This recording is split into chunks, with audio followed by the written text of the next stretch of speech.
the Director's Commentary edition of the Vintage Super League Finals. Let me send a tweet, let folks know that we are up and live. I'll probably stall a little bit just to make sure we have time to build an audience. But yeah, I've actually always kind of wondered if Director's Commentary would work for Magic. I mean, it seems like something that can work, that should work, right? I just kind of play back over the games and then see, talk through what I was thinking. I mean, Vintage Super League seems like it lends itself to that really well. It happens that, spoiler alert, I win the thing. And I played the maximum possible number of games to do that, too. On the show Tuesday night, I had lost my first round match, so had a lot of work to do.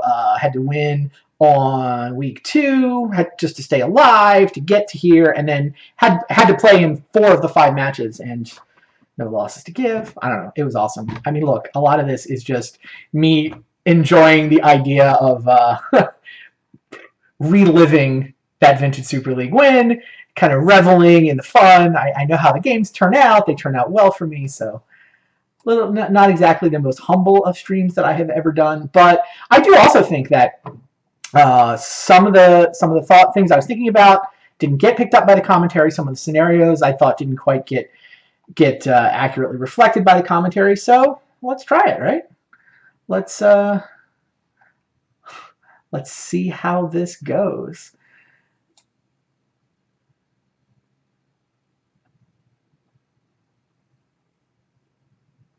I seem to have 0 viewers, which is a little bit surprising to me.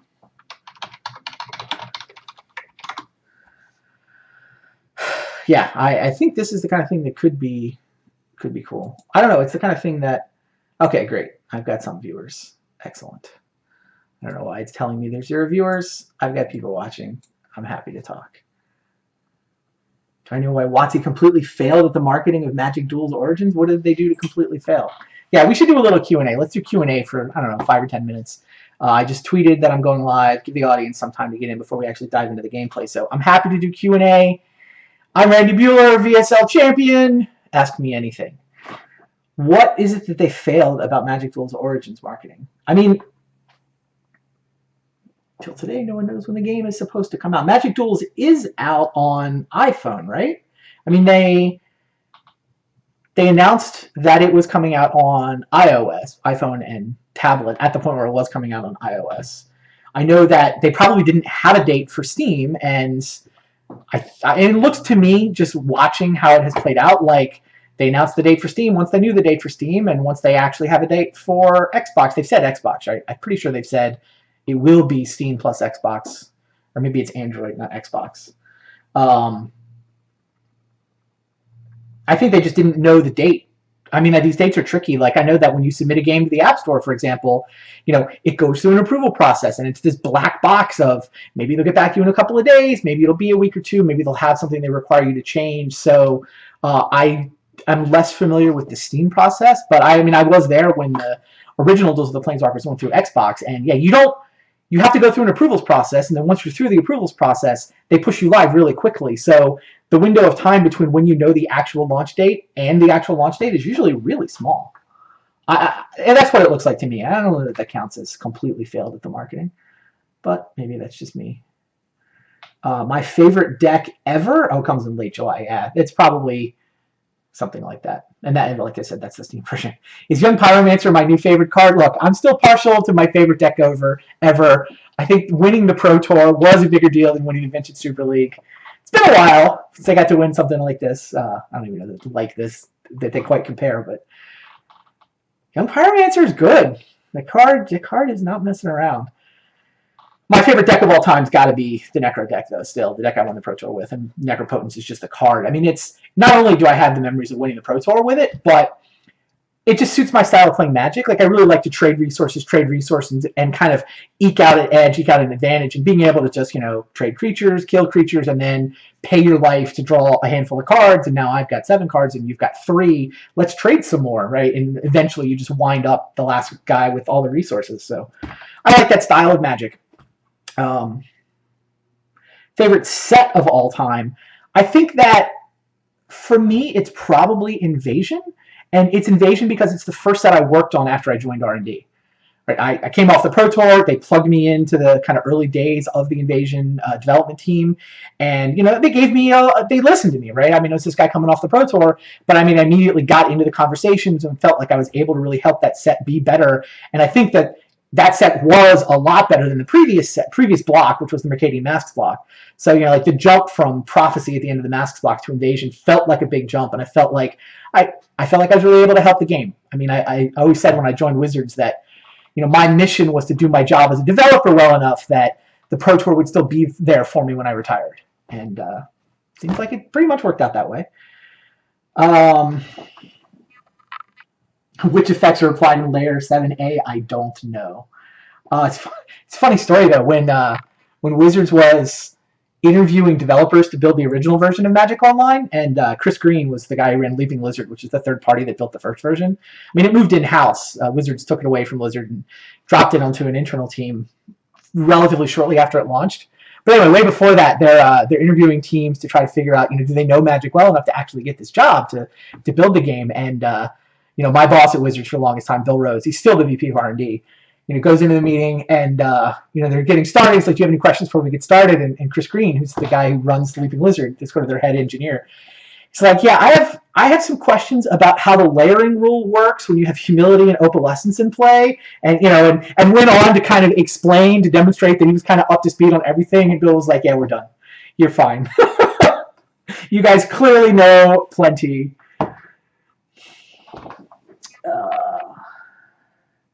There's lots of Origin cards that change the title to holy shit, I'm gonna win. I could be talked into that. I can add it maybe. I don't know. I don't actually know what the Twitch rules are about cursing and whatnot. Yeah, losing the game with the last bolt. That was. I didn't mean to dwell on that bad beat story. I got some flack on Twitter for talking about that scenario in the hype article I wrote for the Mothership. I felt like other people were talking about that, like the other commentators were making a bigger deal of it than I was, I thought.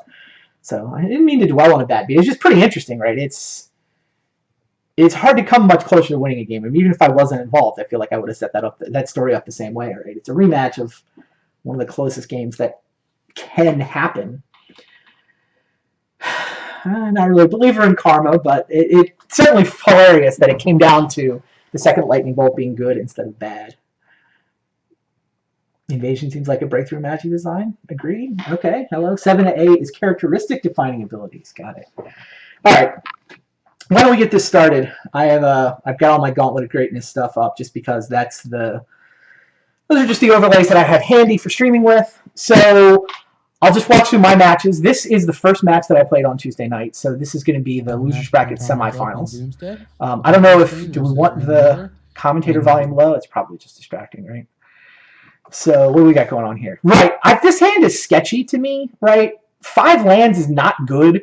I mean, I like Force of Will if he does something truly stupid on the first turn, and I mean, I kind of like the answers for Recall, but I knew he had Duresses and Thoughtseizes in his deck, and even a Mental Misstep just destroys my hand. I just felt like I didn't think I could mulligan. What would be an out if I didn't get the second bolt? The Pyromancers are bricks. My deck at the time against Tom, I have Force of Will and 4 lands. My hand is Lightning Bolt, Force of Will. My deck is 41 cards. There's a Lightning Bolt, and there's 4 Young Pyromancers. Everything else is either a blue card that turns on Force of Will or a land that turns on Force of Will. So I count it as 5 bricks from the 41 cards left, because I'm pretty sure all 4 Pyromancers were still in the deck. Anyway, this is, Losers Bracket semifinals. Tom leads with a Thoughtseize, and now my hand is complete garbage. He takes my Ancestral Recall. I can't do anything about this. I mean, I kind of kept this hand because I valued the Strip Mine as being closer to a spell than a land.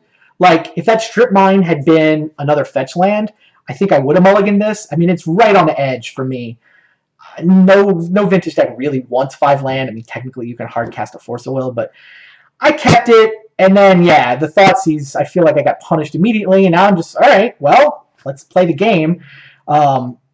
He's also got the Black Lotus, but now I just got to cross my fingers and hope I can mana screw him. I'm obviously disappointed to draw land number 6, but like sometimes you strip mine their Underground Sea, and then now suddenly they have nothing. It's not actually the case. As you can see, Tom does have another land. Oh wow, even top deck that Ancestral. I hadn't noticed that before. So, I mean, in my mind, I'm going to lose this game, right? Now I've got to win 2 straight sideboarded games. That's what I'm thinking here. How many lands would be acceptable in a starting hand? I mean, with this deck, you can often keep 1.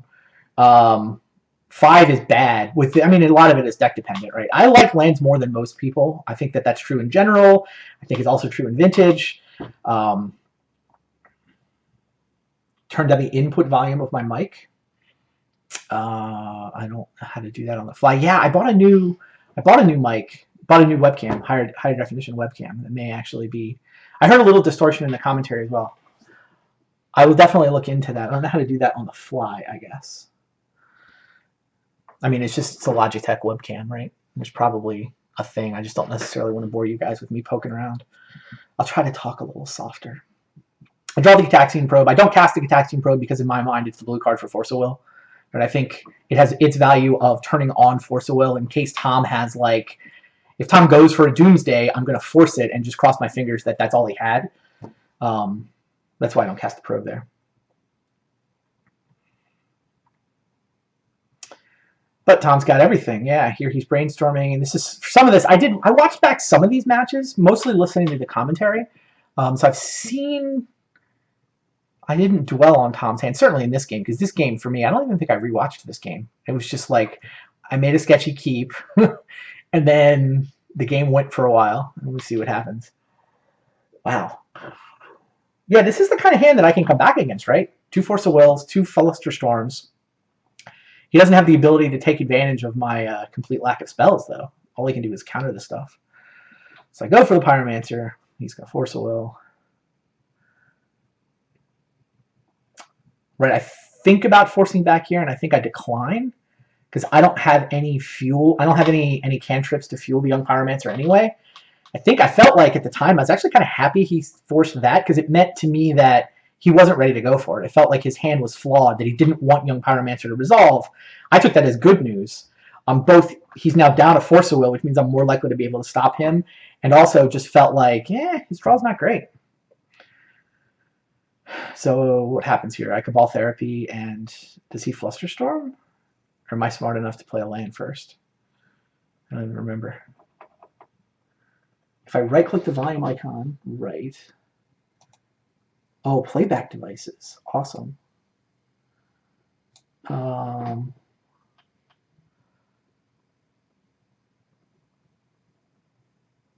What happened? I wasn't watching. Oh, I haven't decided. Right, I played a land. I'm thinking about Cabal Therapy.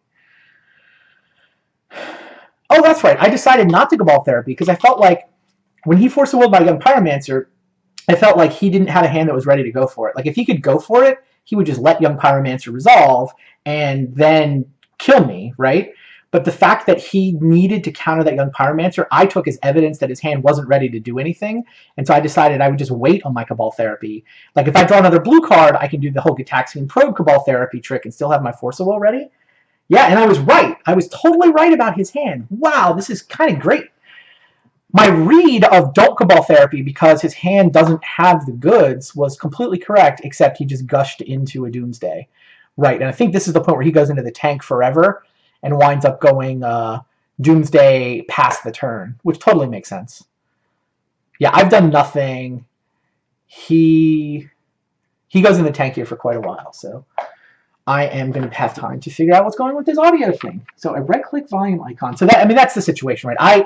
I felt a little bad at the time because I declined the Cabal Therapy and then he immediately goes off on this awesome turn.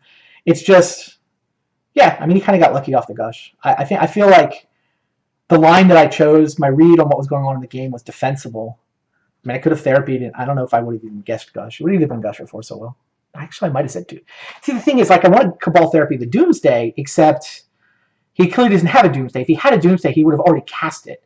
So I knew he didn't have a Doomsday because we were still playing the game. Therefore, Yeah, I wanted to wait to draw a blue card so I could probe therapy. I don't regret it. I think that was right. And now, yeah, he's got to figure out how's he going to set up a Doomsday pile.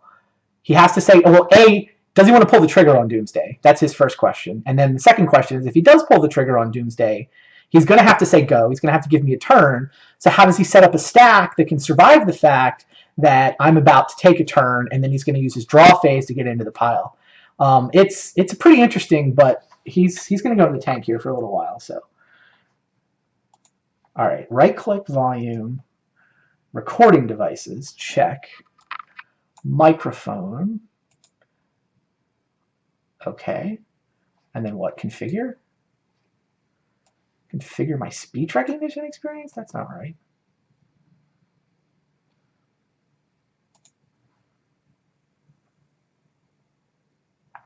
Properties?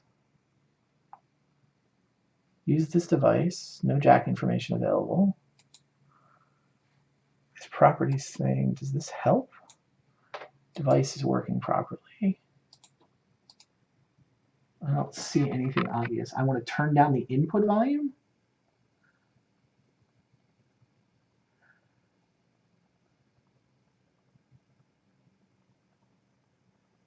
I don't see anything on properties. Device description. Yeah, Tom's still thinking, of course. It's funny. In practice, in real life, I took this opportunity to announce the Standard Super League Season 2 roster on Twitter.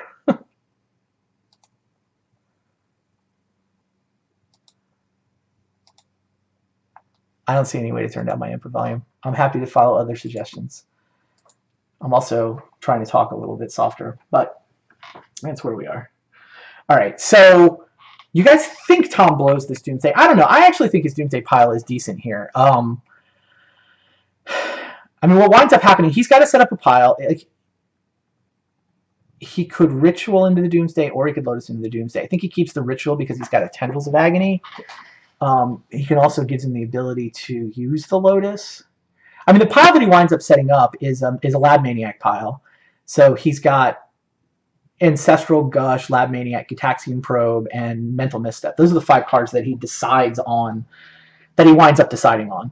And then he stacks the, what does he stacks it? He gets a draw phase. He draws the Ancestral. So he stacks it Ancestral Gush, Probe, something like that.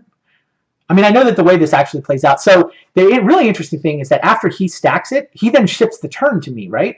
And now I've got the ability to look at every card that's exiled, and I know his deck list. So I can actually deduce exactly which cards. I don't know if they're in his hand or in this Doomsday stack, but we'll see in a minute. And I'll fast forward if I finish the story before we get there. He stacks it. He makes a Doomsday stack, ships me the turn. I've got this Cabal Therapy in my hand, right? And I've got a ton of information. There's like 47 cards in the exile zone or something.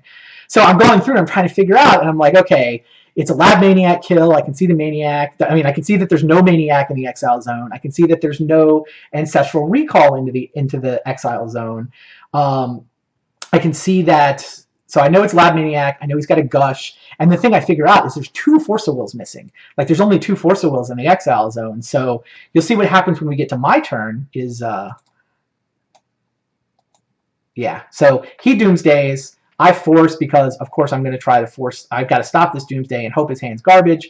But he has the ability to stop this. He's going to presumably Flusterstorm, right? Yeah, he doesn't need to use his Force of Will. He can just Flusterstorm because he's cast the Gush. Gush, Doomsday, Force of Will. Flusterstorm is 4. Storm count's high enough. Flusterstorm is a very efficient counterspell here. So when he ships the turn back to me after he finally resolves this Doomsday, right, I then, you can see actually on the edge of my hand, I'm looking through the exiles and I'm trying to deduce what's in his hand, what's in his stack, and I got most of it. I figured out that it was Ancestral Gush, Maniac, and Gitaxian Probe.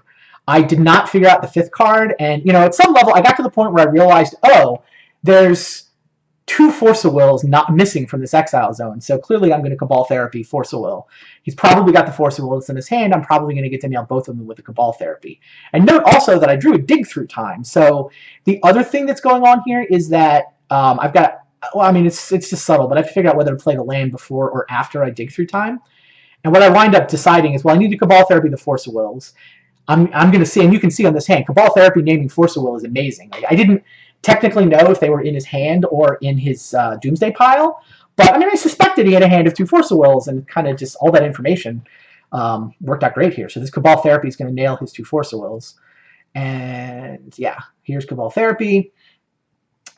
He can't do it. I mean, he's not going to force it, right? Obviously. But then I have figured out what they are. And I mean, it's not. Yeah, I don't know. It's pretty. I feel good about the way I deduced that and kind of got paid off for doing the work. So then I have to decide, and I don't know what Tom's thinking about whether to force this. I guess if he, no, I've named Force at Will. Now I'm just writing down what the other cards are. I'm like, now I'm starting to think, oh, does he have a Tendrils kill? But I'm on 17. Like, I didn't think he could actually stitch a Tendrils kill together here. Do you guys think he should have done Ancestral Gush, Duress, Lab Maniac, Yogwell? Maybe. I mean, his is close to that. Yeah, I was definitely happy to see the Yogwell in the Exile Zone. I won't lie. The fact that I saw Yogwell over there was good for me.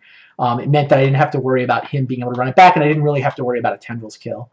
Like, he winds up putting a Mental Misstep in the stack, and I feel bad I missed this. I actually think I misplayed this game on next turn because I didn't realize he had a Mental Misstep in the bottom of his pile. But from his perspective, it totally makes sense, right? He's going for the Lab Maniac kill. He knows I play Lightning Bolts. I mean, we had this famous, like, I top decked the second Bolt game against him previously. And note, by the way, he's on 7, where 2 Lightning Bolts is 1 short of lethal post-Doomsday. But I didn't figure out that he had a Mental Misstep.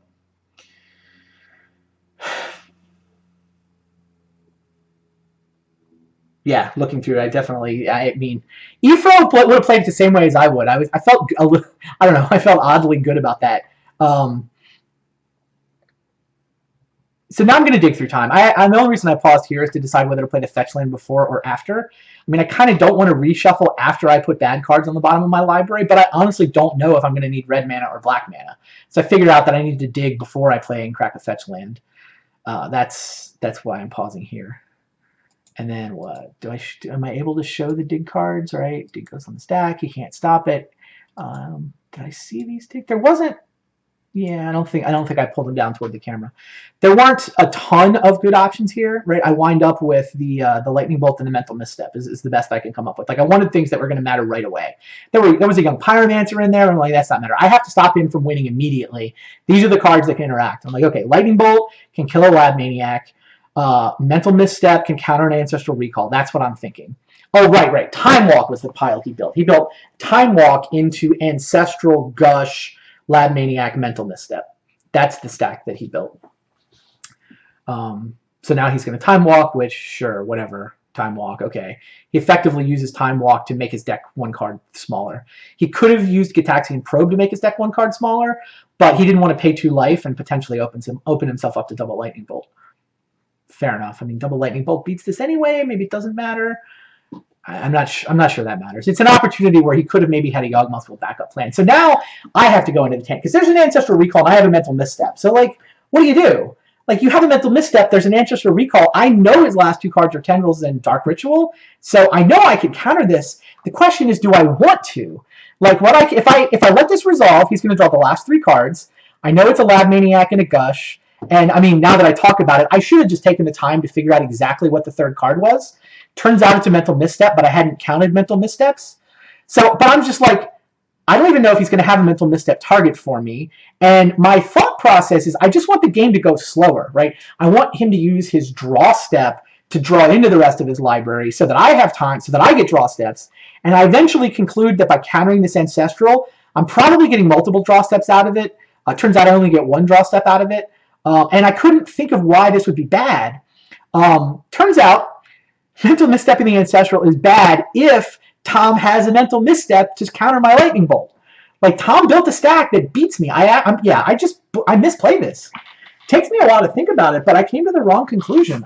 What did I do? Sorry, I just restarted the video.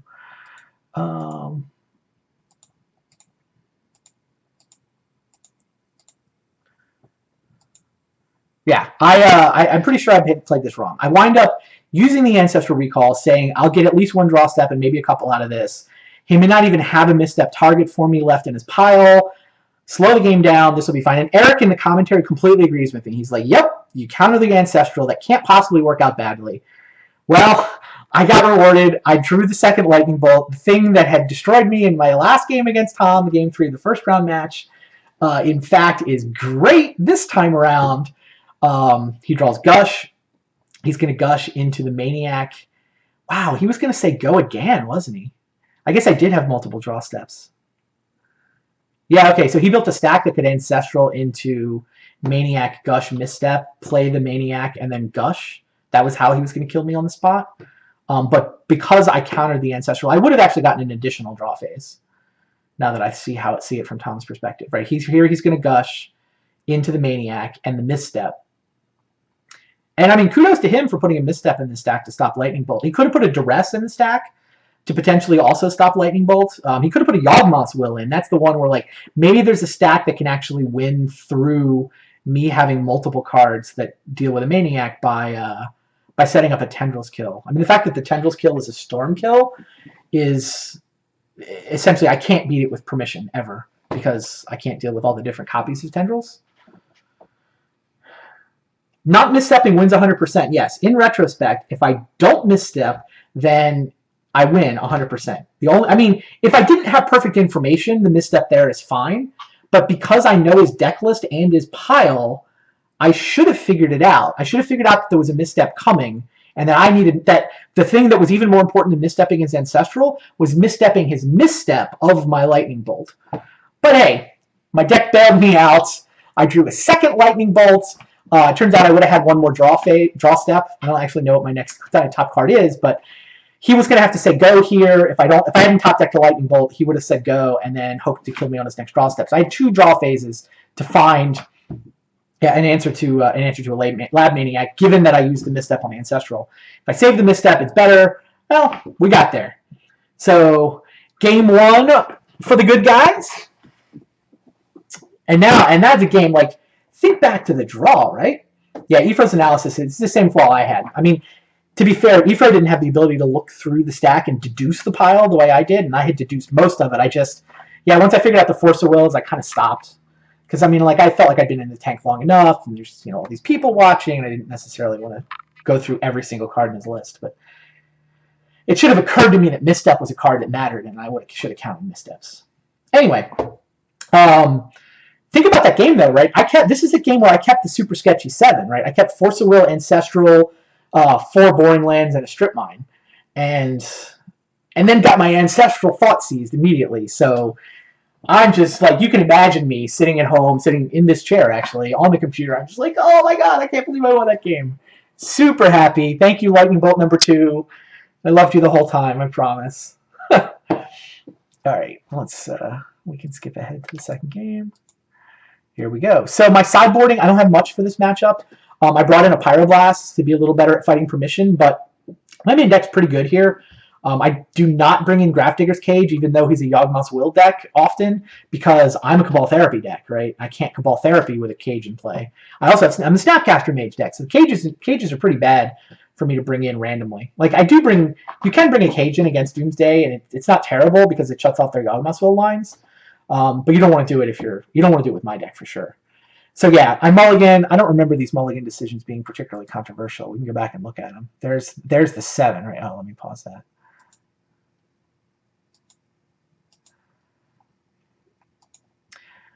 Yeah, so this hand is, if I was on the play, I would totally keep this hand. Yeah, the 7 was close. I remember now. 7 is close. If I was on the play, I could go fetch land, preordain, right? And I'd have time to potentially find a Force of Will, find a mental misstep, find some way to kind of interact with him. But on the draw, like, I am completely helpless on the first turn. I have no permission of any kind. I don't have any permit, which is bad not just on the first turn, it's bad after that. I also only have 1 land, so my Snapcaster's not going to do anything. My Gush isn't going to do anything until I find a land. And I have 2 copies of Dig Through Time. Now, which is not a card you want at the beginning of the game anyway, and particularly the second one. I'm not disappointed to see 1 Dig Through Time in my opening hand, because this deck can fuel it pretty quick. But 2 Dig Through Times? Yeah, I think this is a pretty clear mulligan on the draw. I would keep it on the play. I would mulligan on the draw. I feel like both those decisions are pretty solid. Right, so I mulligan that, and then I get these 6, which has 0 lands. It has a Gitaxian Probe, so now I'm like, okay, I have a misstep. I'm on the draw, so I get 1 draw phase for a land, and I get a second card to find a land because I have Gitaxian Probe, but like, it doesn't do anything after that. I have no 1-mana cantrip to follow up. Like if the snap, the bolt, or the dig through time had been a preordain, I actually might have kept this. If it had been a Force of Will, I think I probably would have kept this. Like actually, on the draw with Gitaxian Probe, you can talk yourself, and on the draw with Gitaxian Probe, and I'm already down to 6. I could imagine keeping a 0 lander, but this isn't a great 0 lander, so I do go down to 5. And now what happens? Yeah, my 5 is not very exciting. I mean, whatever. I've got a Force of Will, so it's like if his hand is flawed and loses to 1 Force of Will, then we get to play. But I don't think this game takes very long. He's got the duress again, so yeah. He takes Force of Will here, right? He should take Force of Will. I mean, I'm going to get to Cruise eventually. I do have a couple fetch lands, and he put a Force of Will in my guard, but it's going to take me 3-4 turns before I even get to Cruise. And Force of Will stops him. His draw doesn't do much, right? Oh, he's got Mystical. And he can clear a path, right? So he can Mystical for Ancestral and just outvalue me. Like he's already up 2 cards from the double mulligan. He can be up another card from Mystical for Ancestral. He can start gushing and pondering.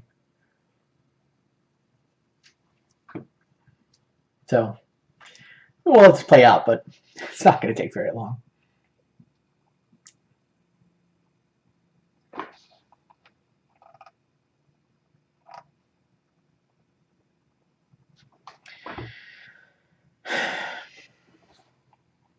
I guess he tanks a little bit to decide whether to Mystical for Ancestral. Yeah, he's thinking about Mystical for Ancestral. And yeah, there's the Mystical. Oh, he Mysticals for Doomsday. Oh, right, yeah, I'm just dead. What am I talking about? Mystical for Ancestral. Yeah, from here, I wasn't thinking about it from Tom's perspective. From this hand, he's seen that the coast is clear.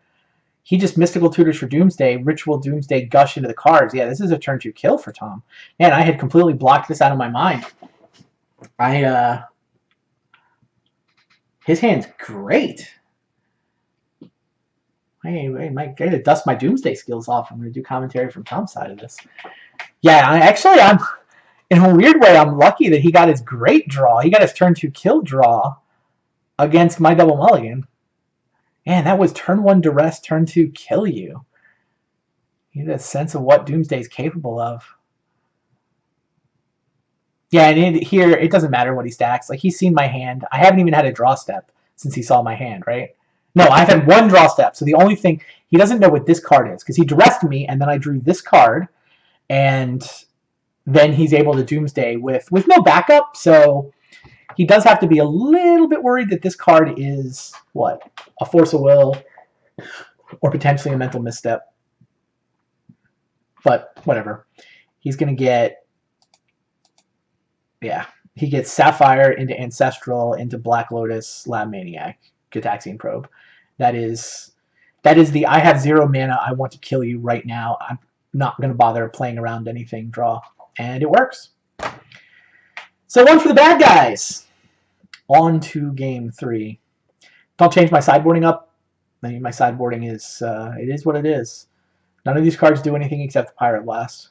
I take out 1 of the 2 Lightning Bolts. So this is why I have 2 Lightning Bolts in my deck after sideboarding in this matchup. I mean, in a weird way, I feel like Lightning Bolt's not great, but Lightning Bolt did actually wind up winning me game 1. Like, killing a Lab Maniac, that is a real thing that happens. It's not just like, oh my god, how lucky. He has to worry about me Lightning Bolting his Lab Maniac if he goes for that kill. So, how's this draw? Right. So now I'm on the play, and I have Probe, Fetch Land with Pyromancer Time Walk, and I have a misstep. So I keep this. This is a solid hand. I mean, I kind of need a second land to really turn it on, but I have 2 Gitaxian Probes plus my turn 2 draw step before I'm going to regret not having a second land.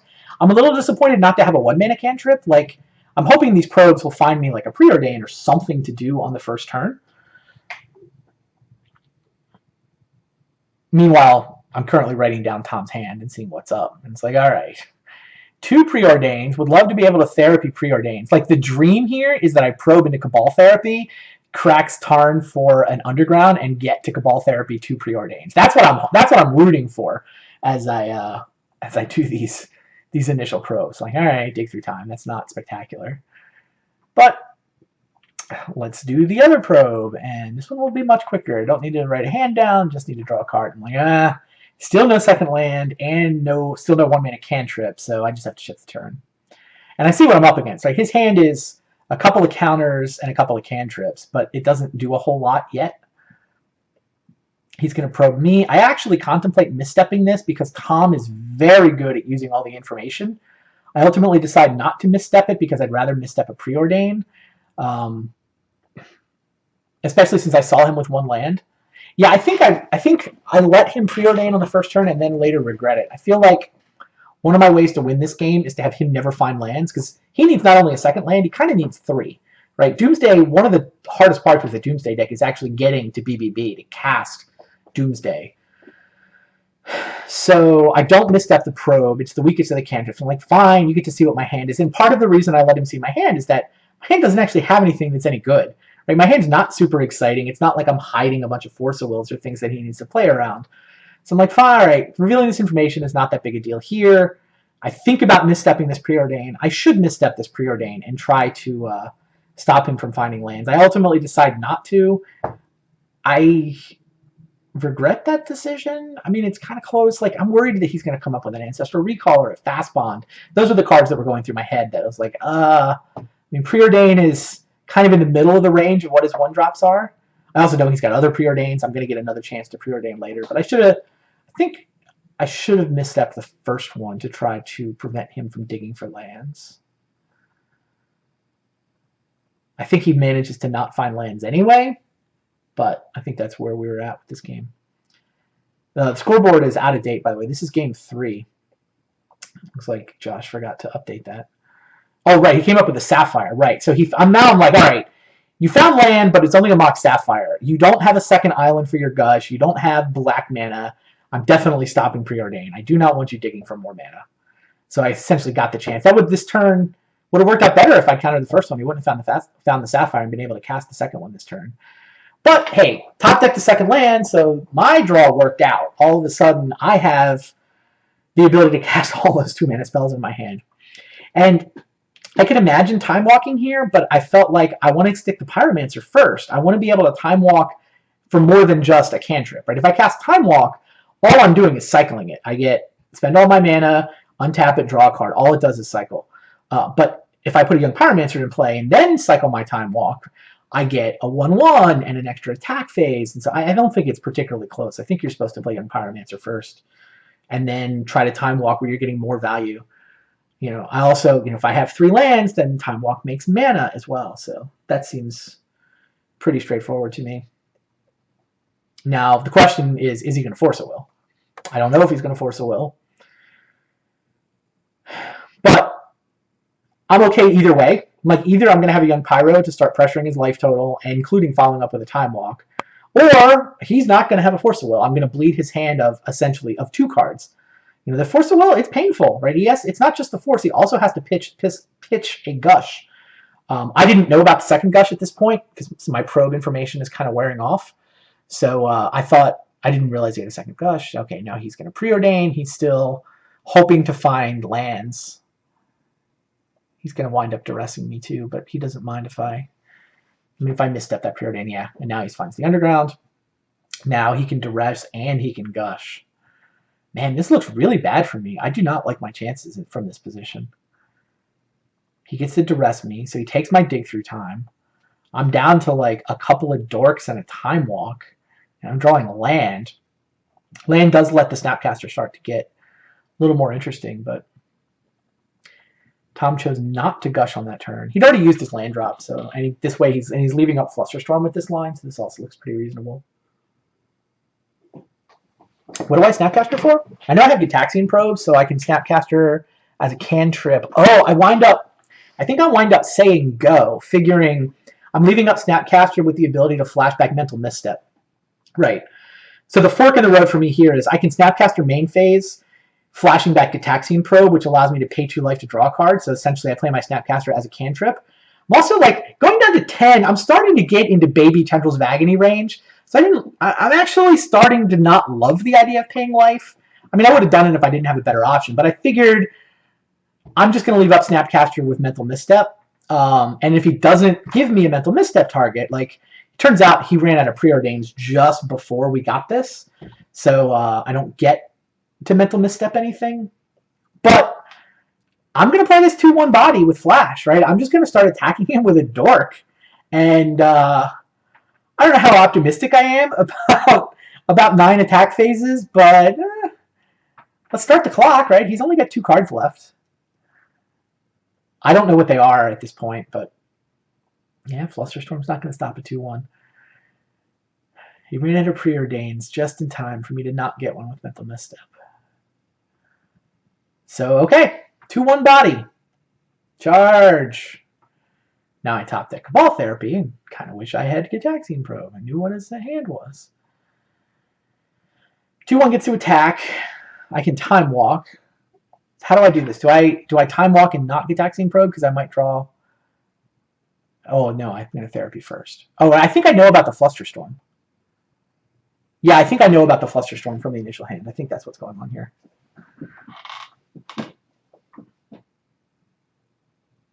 I don't know about the Gush. Right, it's Flusterstorm and 1 card I don't know. And the fact that Tom pauses and thinks about this, I actually thought he was thinking about casting the Flusterstorm.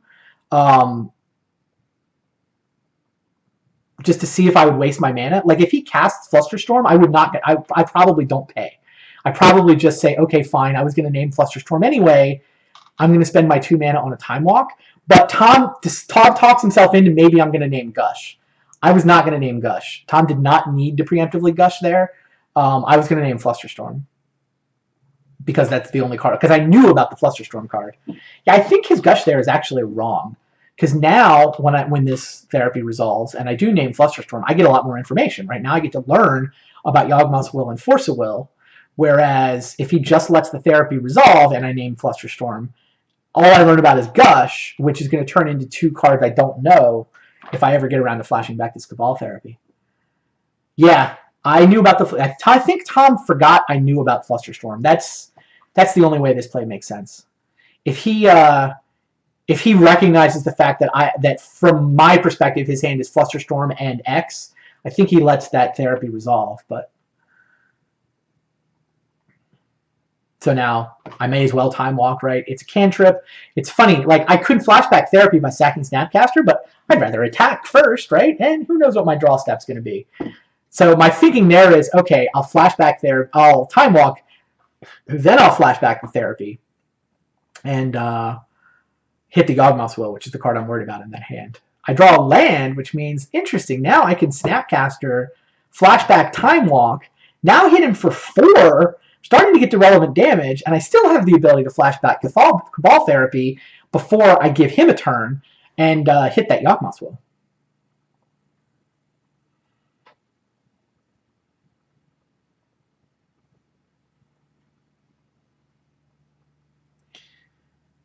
Yeah, chat saying Ephro and Chris thought Tom forgot which cards I knew about. I think he has to have. If he knew exactly, if he knew which information I had and which I didn't, he just lets that therapy resolve. I'm 99% going to name the Flusterstorm, and I just don't get the information. I don't get the ability to hit with my next therapy, right? I don't get to know about the Force of Will and the Yawgmoth's Will. I know Tom also said he misclicked at one point and let something resolve that he wasn't supposed to. I don't think it was here. I guess I'm not sure what he was referring to. I mean, yeah, he probably should Flusterstorm the Cabal Therapy after the Gush. Like, if his plan is, I'm going to Gush, and now my Flusterstorm is guaranteed to stop Cabal Therapy. Oh, I bet that is what he said. I bet he intended to Flusterstorm my therapy after Gushing, and the Gush makes the storm count high enough that it's guaranteed. Then I can no longer even have the option of paying. That makes sense. And then I still don't have the information. Yeah, that's the same. It's almost the same. Rather than letting it resolve and risking me naming Gush, he can just Flusterstorm the Cabal Therapy after he Gushes. And now it turns out my whole plan of sacrificing one of these 2-1s to Cabal Therapy. I don't even need to because I top decked Cabal Therapy. So now I get to therapy the Yawgmoth's Will that I was planning to sacrifice a Snapcaster to therapy all along, and I don't have to because I drew Cabal Therapy off the top. I also did have the option to Snapcaster and give Cabal Therapy flashback via Snapcaster so that I could pay a black mana to cast a Cabal Therapy without sacking a creature, but flashing back Time Walk I thought was better than that. Yeah, he draws, and he plays the land that he drew, which was awesome for me. Did you notice that? He played this fetch land because I think he wanted to crack it and thin, or maybe, and slash play around the strip mine. Maybe it's right because I had strip mine. But I was deliriously happy that when his hand was Underground Sea, Force of Will, and then he gets a draw step, so suddenly has a card I don't know about. Oh, but look at this. Now there's a Misty Rainforest in play. And I was like, great. I now have perfect information instead of not having perfect information. So that felt really good. Obviously attacking for 4. I draw Dak, who's not super relevant, but I figure, like, I could plus the Dak, except I have 0 cards in my hand. So if I plus the Dak, it's draw 2, discard 2. I just mill myself for 2, which... I mean, it isn't awful in a format with a bunch of Delve cards, but I felt like stealing his Mox Sapphire. Between the Strip Mine and then stealing this Mox Sapphire, I felt like I was really pinching him on lands and cutting off lines for top decks. I didn't have specific thoughts about what he was going to top deck, but there you go. He can't catch those fetch lands without turning my Snapcasters lethal, so he's got 0 mana to work with. Technically, it was going to take me 2 attacks to kill him, but I was pretty clearly going to kill him. And Tom scoops. Yeah, he played the... playing the fetch lane is to play around the strip mine. So I guess it's totally defensible. It might even be correct. I just know from my perspective, getting the information of what his draw step was. Maybe it doesn't affect my plays very much, but it affected my mental state, if that makes any sense. So how about that? Through to the... Losers Bracket Finals, and more importantly from my perspective, it's this qualifier word right here. My big... Sorry, I'm going to have to get this. Let me mute you guys. Hello? Yes, what can I do for you?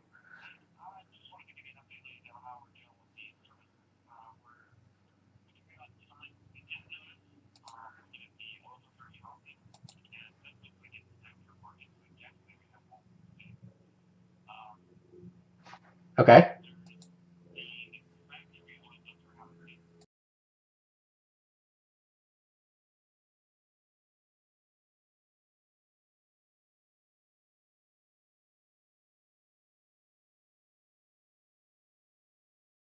A lot of great things about Dak Faden.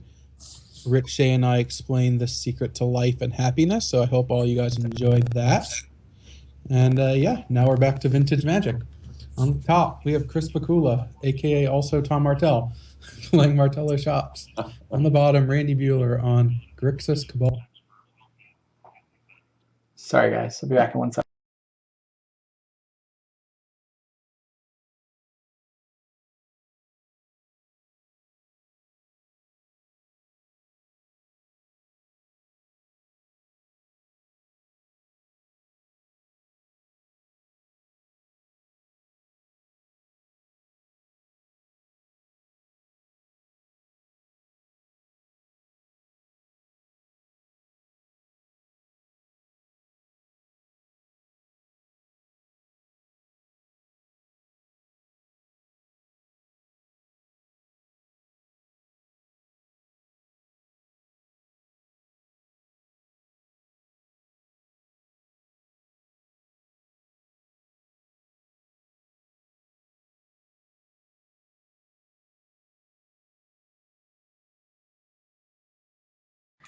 Sorry about that, guys. Car's in for service. So this is the guy calling service. The gasket is leaking oil or some such.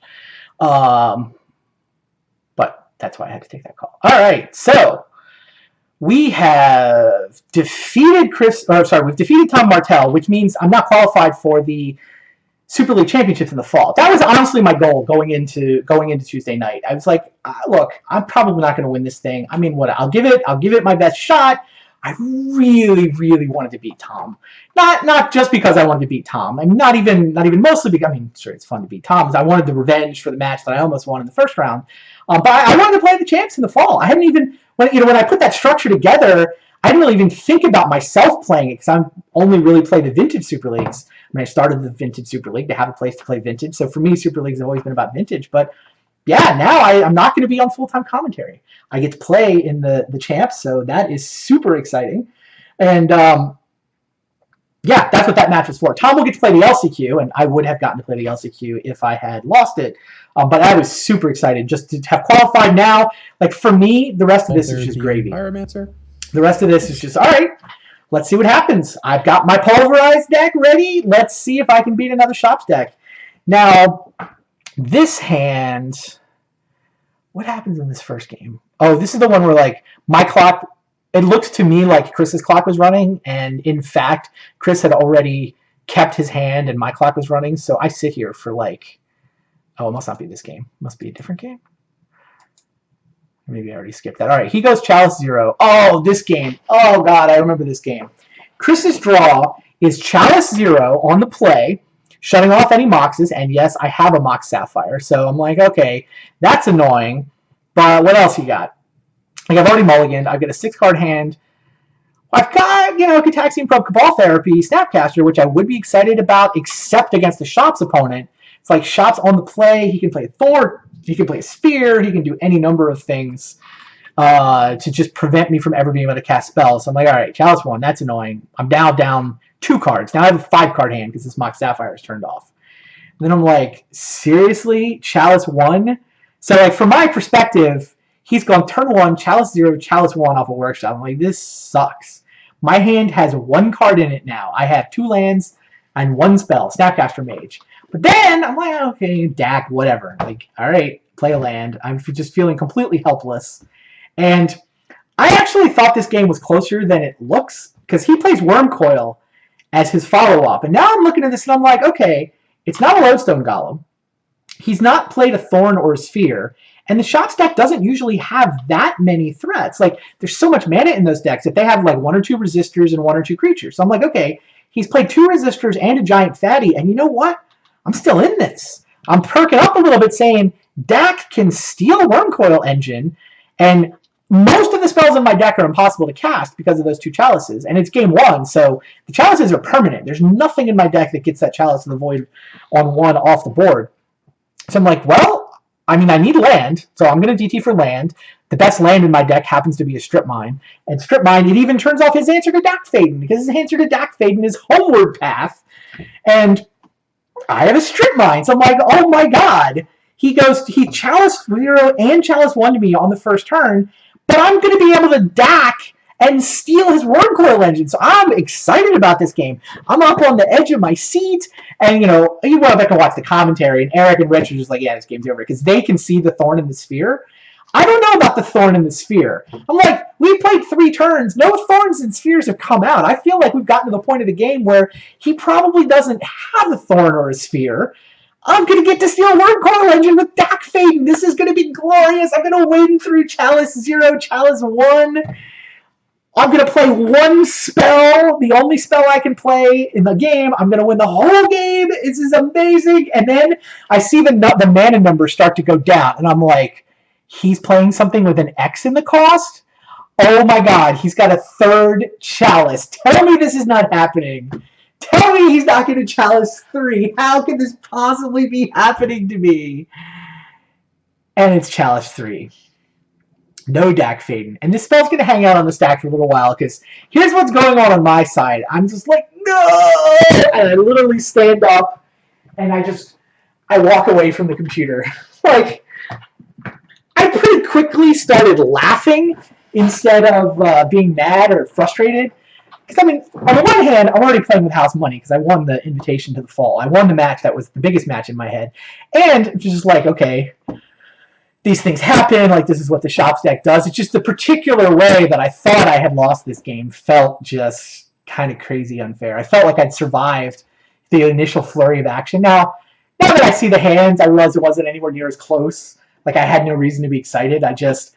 Shots deck gets to turn 3. They've done what they're going to do, and it's just can you deal with it? But he had a Thorn and a Sphere back, so any of these cards would have prevented me from stealing Wormcoil with Dak. So it took a couple seconds to walk some tilt off, came back, conceded the game, and now we go to sideboarding, which is great for me in this matchup because my sideboard is ready. 4 Ingot Chewers, 2 Pulverizes, and a Mountain. These cards are great. It's pretty easy to take the first 5 cards out, right? Flusterstorm is garbage, and Mental Misstep is garbage. Only counters as a Soul Ring. So those 5 are easy. The next couple, it's not immediately obvious. What I did was to shave I shaved a Probe because it's hard to cast them through spheres. I shaved a Snapcaster Mage because it's kind of mana intensive. And what else did I shave? Maybe I took out 1 Therapy. I think I decided to do it 1 different on the play or the draw. I decided that on the play, I wanted all my Cabal Therapies, and on the draw, I wound up shaving 1 of those instead of something else.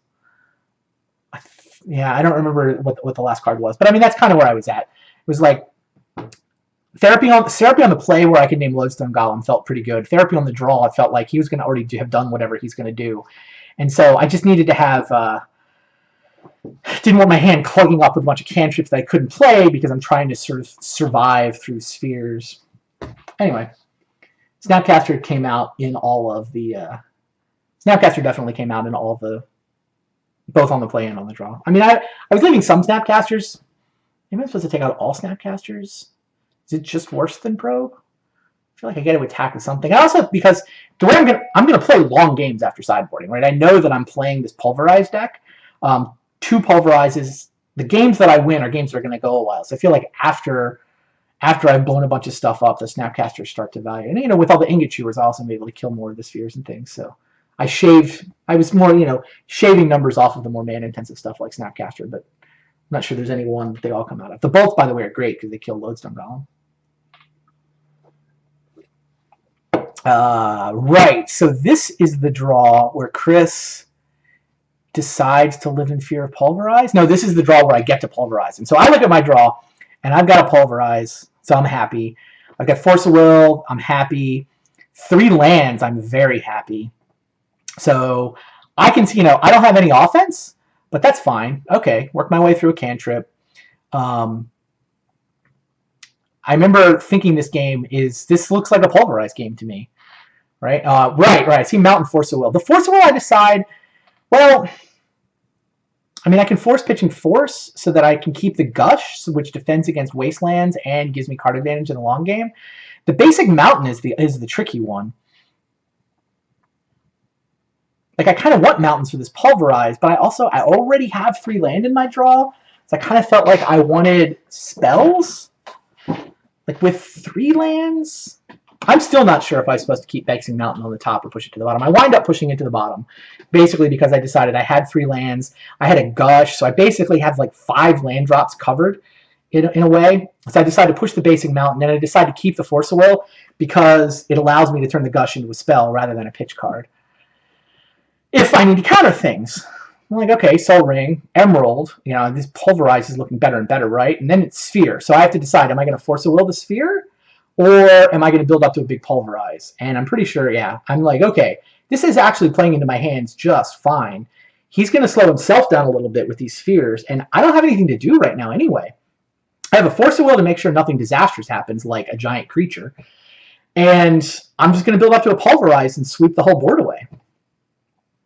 So I don't even think long about this sphere. This sphere is fine. Like, I can Pulverize with 3 mana to pay for sphere effects, so I don't need to force this one. I could go get lands and pay for the 1 sphere to force the other one, but don't need to. And now, does he have... I'm like, okay. 3rd sphere, I can deal with that. Okay, Gitaxian Probe. Now I've got a better blue card to pitch. Like, it is a less painful blue card to pitch. 3rd land, still fine.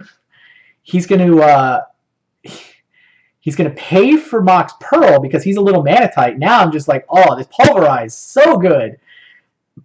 And here comes the Thorn of Amethyst. Now, like, okay, now there's 3 of these effects in play. I've got to pay 3 extra. So it's time to pull the trigger on Pulverize. I could force this, but I'm like, nope. Time to pull the trigger on Pulverize. I'm going to get to blow up 1, 2, 3, 4, 5, 6 permanents. I'm going to lose all my red mana, which is annoying. I never did draw another red mana other than that basic mountain, if you remember, that I pushed. So it's a little annoying to me that I have to sack both my red sources that I'm going to get with these fetch lands, but it's clearly time, right? There's no question I have to Pulverize now, because if he plays a 4th Sphere/Thorn effect and I don't draw a land, then I can't Pulverize because I won't be able to pay for it. So tap these lands for mana, cast Pulverize, kablam. Look at that. God, it's so good. It's my new favorite card to cast. That's by far my favorite card to cast with this deck. Because I'm just like dirty, evil shops player. Take it! And now, yeah, okay, I've got the Lotus. I'm going to Gitaxian Probe. Mostly I just wanted to cantrip. I'm curious what's going on. And I see, Wormcoil, Sundering Titan. Those are going to be hard to cast now that you're down to Ancient Tomb. So that's good news. I'm like, Young Pyromancer. Okay, well, I don't have any Volcanics. That's disappointing, but I got this Black Lotus card. So I'm going to put the Young Pyromancer into play. And at that point, I have a red mana floating. I have no other red mana coming. Time to brain him for 3. Which is really braining him for 4+, right? Because I get 3 damage and the 1/1. And now I've got Force of Will, right? I got Force of Will back up to stop whatever he might come up with. He plays a Thorn, and now it's like, okay, I only have 1 land. I decide I am gonna counter this with a Force, because what am I gonna draw? I'm gonna be drawing Preordains. I'm gonna be drawing spells that I want to cast, and I only have an Underground Sea. I'm super pinched on mana, so I decide that I pretty much have to Force of Will this.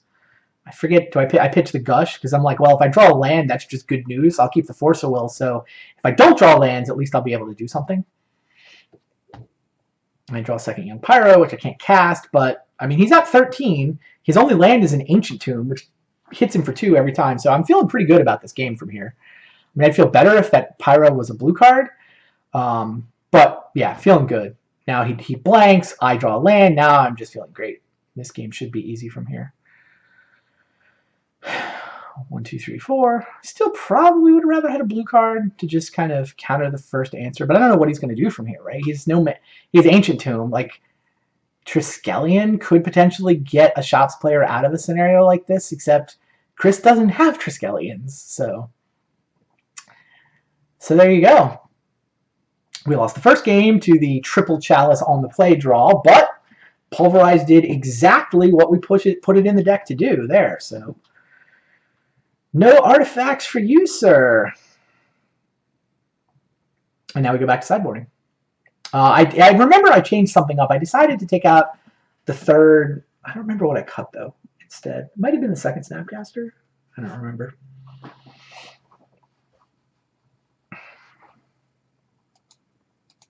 Yeah, let's get us to game 3. All right. What do I do here? So I'm on the draw with double Dig Through Time, but double Force of Will, and I'm embarrassed by these mismatched Force of Wills. Not gonna lie. This is my count. This is not a WotC count. It's not a 4 of account. These are the cards that I happen to own. Most of them I've acquired by drafting over the years. I drafted a ton of VMA. I think I actually own 5 Force of Wills, but I like the old art better. And I don't know, when I'm building the deck, I'm like, I have so much more nostalgia for the old art Force of Will, but I think I only own 1 of the old art Force of Wills. So I put it in the deck, and then I fill it out with the new VMA ones, but it's just, now I feel embarrassed. Like, so mismatched Force of Wills, really, Randy? I should cut the Alliance's art and not have mismatched Force of Wills. This is the thing. I guess I just won another foil Force of Will, so prize for winning into Super League was a foil set of VMA. So I have another Force of Will. I can take this out of my deck. I think I actually already had a 5th one. I just only have 4 of the new art. So what are you going to do? This hand is not great in the sense that it only has 1 land, and I'm on the draw, but it's double Force of Will. And I figured double Force of Will is really good against Shops. I can counter his first 2 threats. It's really easy for his hand to only have 2 threats. So I do decide to keep this. But what's going on right now is that there's a client bug where It looks to me like Chris's clock is running down, but he's in fact said okay, and my client lost connection. So it takes me like 5 minutes to figure out that they're waiting for me, and then I have to quit Magic Online and log back in again. Yeah, see, that's me quitting Magic Online. You'll get a flash of my desktop, and now we're back. All right, and now I'm like, yeah, okay. I did have to think about this hand for a little bit, and ultimately decided 2 Force of Wills was good enough. Like being able to just, mind twist myself to stop his first 2 things is actually okay against a Shops player. Like it's garbage against a control matchup, but against Shops, sure. Mind twist myself to stop your first 2 threats. I'll play that game. Now he goes Mox Mox. This is a really tricky spot for Chris. He goes Mox Mox, and he decides he's going to go Chalice 0, which I think about briefly, and I'm like, I don't have any Moxes in my hand. I have 4 cards in my deck that are affected by this, 3 Moxes and a Black Lotus. But I'm not holding any of them, so yes, I am okay with Chalice for 0. Then he follows up a Lodestone Golem, and I'm saying, no, this is the whole plan. Force of Will, counter the Lodestone Golem. You see I use the better Force of Will. And Chris could play the Soul Ring here, but I'll pause it and think and talk about what he's thinking here. So he's worried about Pulverize. I just destroyed him with Pulverize, and he's worried that I'm gonna Pulverize him in a couple of turns, and he decides that he's gonna hold the Soul Ring back. I mean, we talked a little bit after the game, so I know at the time Eric and Rich weren't sure what was going on, why Chris was playing it this way, but this is what he was doing. He was deciding he's going to hold back Soul Ring. It doesn't actually help his position next turn. He's got 3 off the workshop, 4, 5, so he can cast his Kodaltha Forge Master next turn. Doesn't need the Soul Ring. It's only if he top decks something that makes him retroactively wish the Soul Ring was in play that he gets punished for this. There's another thing though, that the other thing he could have done this turn though is he could have played Chalice on 1 instead of 0. Now, the Soul Ring play, I think, is defensible. Like, he makes a judgment call. He decides he wants to play around Pulverize. I'll buy it. I don't have any problem with Chris's decision there. I don't know if it's right or wrong, but certainly, at worst, it's defensible. Chalice on 0 rather than Chalice on 1, however, I think it's just wrong. I think Chalice on 1 completely eviscerates my deck. Chalice on 0... yeah, Chalice on 0 on the play, if I have Moxes, it's bad. But on average, it's a 0 mana Stone Rain. It's pretty good, but on average, it's a Strip Mine, right? It kills a mana source from my hand. You spend a card, I'm down a card. Sometimes you get lucky and you 2-for-1 me. Sometimes it's a double Strip Mine, but that's kind of the upside. Chalice on 1 blanks like half my deck. I have well over 21 mana spells in my deck versus the 4 0 mana spells that I have in my deck. So I think that Chalice for 1 is just so much better than Chalice 0 that Chris should have played Chalice for 1 there instead of Chalice 0. Now, it would have required him to play the Soul Ring, so these decisions are a little bit connected. You see, he's only got the 1 mana left over, so if he spent 2 mana on Chalice, the only way he can do that is to commit the Soul Ring to the board. But I think he should have, especially since Pulverize is going to take a couple of turns, and you're killing all my cantrips. You're going to get some draw phases. I don't know. I think Chalice for 1 is so much better than Chalice 0 that he should have committed the Soul Ring to the board. He should have played Chalice 1, and the whole game plays out differently from there. Because what happens is, I Force Will Chalice 1. Like, Chalice 0 is just like, no problem. It's not good against his hand. I'm not going to spend a Force Will on it. Chalice 1, I would have snapped Force Will. I have to Force Will it, no doubt about it. So then what happens is that I'm out of Force Wills for this Kodaltha Forge Master, and he would be able to resolve this Kodaltha Forge Master next turn instead of running it into my Force Will. Anyway, interesting stuff. That's turn 1. Welcome to Vintage, ladies and gentlemen. Turn 1, Chris played 4 spells, and I'm saying he should have played a 5th spell and played those 4 spells differently so that I could play 4 cards before playing my first turn. Format's pretty cool. Definitely a lot going on. I draw Snapcaster, which is, doesn't really do anything. Okay, I'm going to preordain. I see a Ruby and a preordain. For a brief moment, I was excited about the Ruby because I was preordaining for mana. And I'm like, oh, cool, Mox Ruby. And then I'm like, oh, wait, Chalice 0's in play. Like, there was a flicker of I almost completely punted this game by keeping Mox Ruby because I was hoping for land off this preordain. And I remembered the Chalice for 0. I'm like, okay, push. I pushed both those cards to the bottom because really I just want land, and what I came up with was an Ingot Chewer. Now, back to Chris's point of view. he goes Thorn of Amethyst, which is basically the exact card that's going to punish him for his decision not to play Chalice 1 last turn. Or sorry, punish him for not playing the Soul Ring last turn. Even on his Chalice 0 line, Chalice 0, Chalice 1 doesn't matter. Either way, if he had Soul Ring in play right now rather than in his hand, then he could say, please, sir, may I have a Thorn of Amethyst? And I'm probably going to say no. I mean, even if I say yes, either way, if I say no, then I use up my Force of Will. If I say yes, then there's a Thorn of Amethyst in play, and I can't play Force of Will. So if that Soul Ring was in play instead of in his hand, he could cast the Thorn, and whatever happens, he would resolve this Godolphin Forgemaster. But because he's playing around Pulverize and holding back the Soul Ring, he can't do that play. He's just going to go for the Godolphin Forgemaster. I'm pretty sure he goes for the Forgemaster here rather than the Thorn.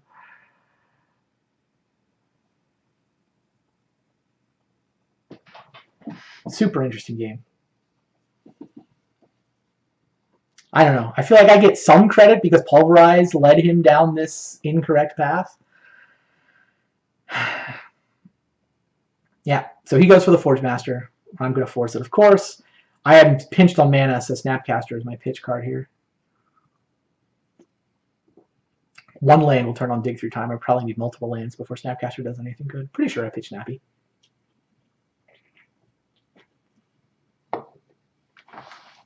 Yeah, only question there is what to pitch. I'm like, okay. Stop the Forgemaster. So, you know, I kept the double Force of Will, lots of blue cards draw, and I'm like, you know, stopped his first two threats. I'm like, Underground Sea? Seriously, deck?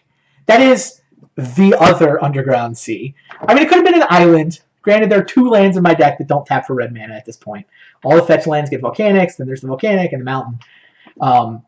So I'm like, all right, I really need red mana. Brainstorm, and I'm like, oh, this is the sinking feeling where you realize you brainstorm locked yourself, right? I think I'm right to brainstorm. I mean, it's either that or I'm not spending the mana. So no regrets about the brainstorm, but I really am hoping for a fetch land, right? Or I'll settle for any red mana source. Instead, I had nothing. I'm not kidding. Now, what I do have is I have Taxing Probe and Preordain, so I'm not brainstorm locked. I'm not really brainstorm locked. I'm going to be able to plow through those other cards. I decided to just put the red cards back since I can't cast them. I mean, basically the way this plays, I didn't spend a lot of time sort of looking ahead of multiple turns, but I'm going to probe, I'm going to preordain. So basically with this preordain, I'm going to be looking at one card that I put back and a new card. Turns out it looks like it's a Snapcaster. I think the Ingot Chewer is better than the Snapcaster, and I should have drawn the Ingot Chewer off the probe and then had the Pyromancer be in the Scry. I think I actually put the red cards back in the wrong order.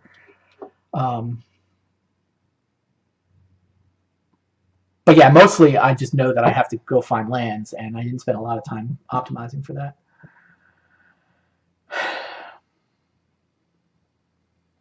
Yeah, Chad just said the same thing. I should have put the red cards on top in the other order. And ultimately, I decided to push the Snapcaster and keep the Ingot Chewer. I think, or did I push and then draw another Ingot Chewer? I don't remember. Yeah, and now here's Flooded Strand. So I was red pinched, and if he had that Thorn line in play, like he would have gotten to activate Godolphin Forgemaster because I didn't have the red mana. Right? If his Soul Ring's in play and he can go Thorn into Forgemaster, I would have this flurry of cantrips. I failed to find red mana, so there was a one-turn window where Forgemaster actually could have gone active. He would be activating Forgemaster now, and he probably beats me from there. But instead, turn 3, now we have found the red mana. None of those artifacts are annoying enough that I need to Ingot Chewer, so I lead with the Pyromancer.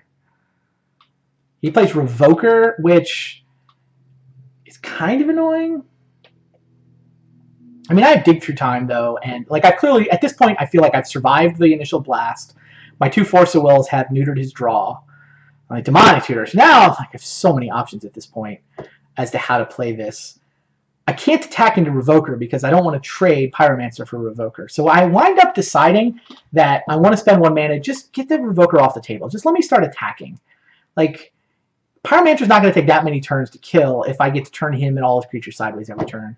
So like, I get in 2 damage immediately, and I get to start making tokens. And I just felt like I wanted to clear a path for Pyromancer. And he hasn't shown me any other artifacts that I need to destroy, so I'm like, yes. Ingot Chewer away your Revoker. Hit you for 2. And now, I think I dig first, figuring I have less selection with the dig through time, so, and I can do it at instant speed. Right. I decide dig is better than Demonic Tutor because I want to see what I get from the dig and let that inform my Demonic Tutor choice rather than DTing for anything, not knowing when I get off the dig. And I can do it at instant speed. So I say go. I could have dug on my turn, but I already played a land. Did I already play a land? Oh, maybe I didn't play a land. Well, I decided I wanted to see what he was going to do. I wanted to know if he drew anything. So at least I'll have the extra information of knowing what I have to beat before I choose my cards from Dig Through Time. Yeah, I could have cast Dig Through Time before the Chewer 2, I suppose. Although, how many cards are in my graveyard? I have to overdig because of the Thorn of Amethyst. So I have to actually delve 7 cards to be able to dig. And I'm down to 1 card, so by Ingot Chewering first. I'm happy with the way I played this. I like getting the extra information. I mean, it turns out it doesn't matter because I can't. It's not like I can keep Force Blue card, but just knowing, oh, there's going to be a Forge Master in play, I have to take an Ingot Chewer here. I don't know. I enjoy having guaranteed information rather than just having to like think about what he might come up with. So I wanted to take advantage of the instant speed there.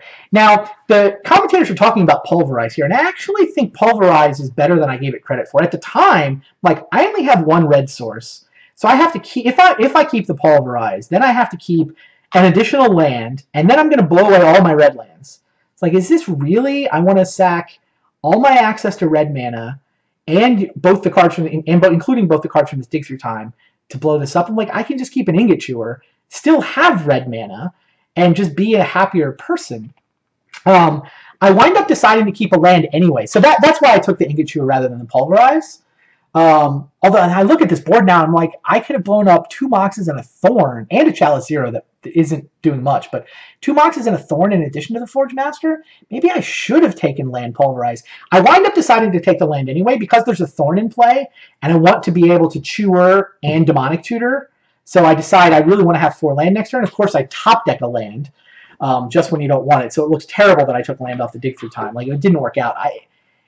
In retrospect, though, I'm fine taking the land. I really wanted to make sure that I could cast a 3-mana Demonic Tutor in addition to this Ingot Chewer. But once again, if that's what I'm doing, maybe I should have just taken the Pulverize instead. Especially if I know I'm going to top deck Volcanic Island, then I can definitely take the Pulverize. I think maybe I was supposed to take Pulverize there. But whatever. I mean, my line worked. My line is fine. I clear the Forge Master, which is the only threat he's presenting. I attack with Pyromancer and a token, and I get to cast a Demonic Tutor.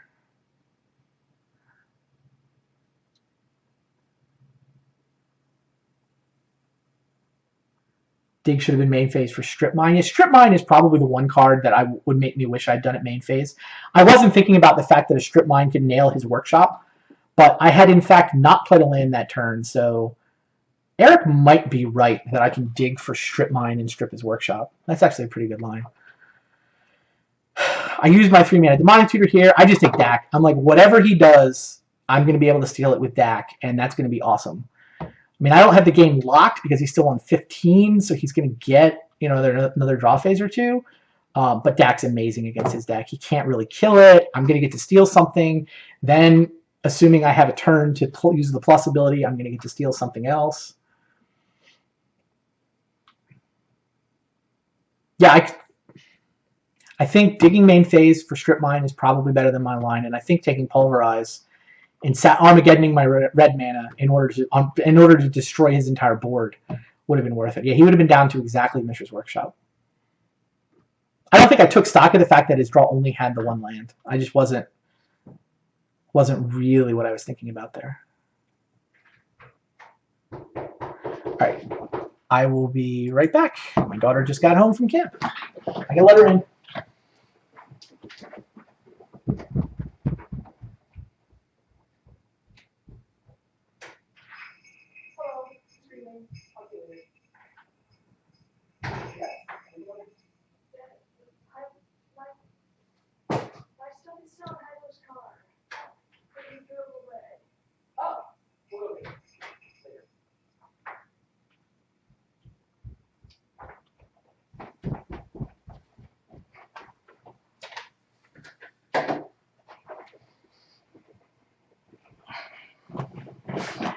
Alright, I'm back.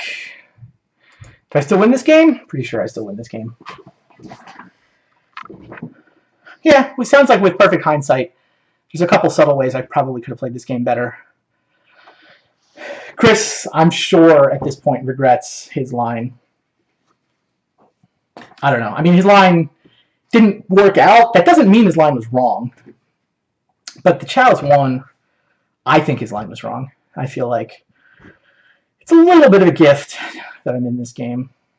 Like his Soul Ring line, judgment call that didn't work out. But yeah, so he makes a Metamorph. I'm like, all right, well, I just want to keep the beats on. I'm going to steal it with Dak Faden. I'm going to attack. Now I've got 2 Young Pyromancers. I've got a Time Walk. The fact that I could have cast the Time Walk first, but it wouldn't let me attack. I can't attack into his Pyromancer, so I figured I'd do the steal first. And now that's probably good enough, but if not, the Time Walk would probably be good enough next turn. So we win again. Chris had an 0-2 night, lost to Eric in the first match, drops down, loses to me here. Now, he's still in the Fall Super League Championship, so I know Chris is feeling pretty good about the fact that he gets to play in the fall.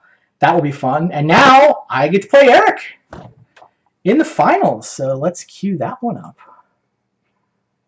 Where is it? VSL Finals. Cool stuff.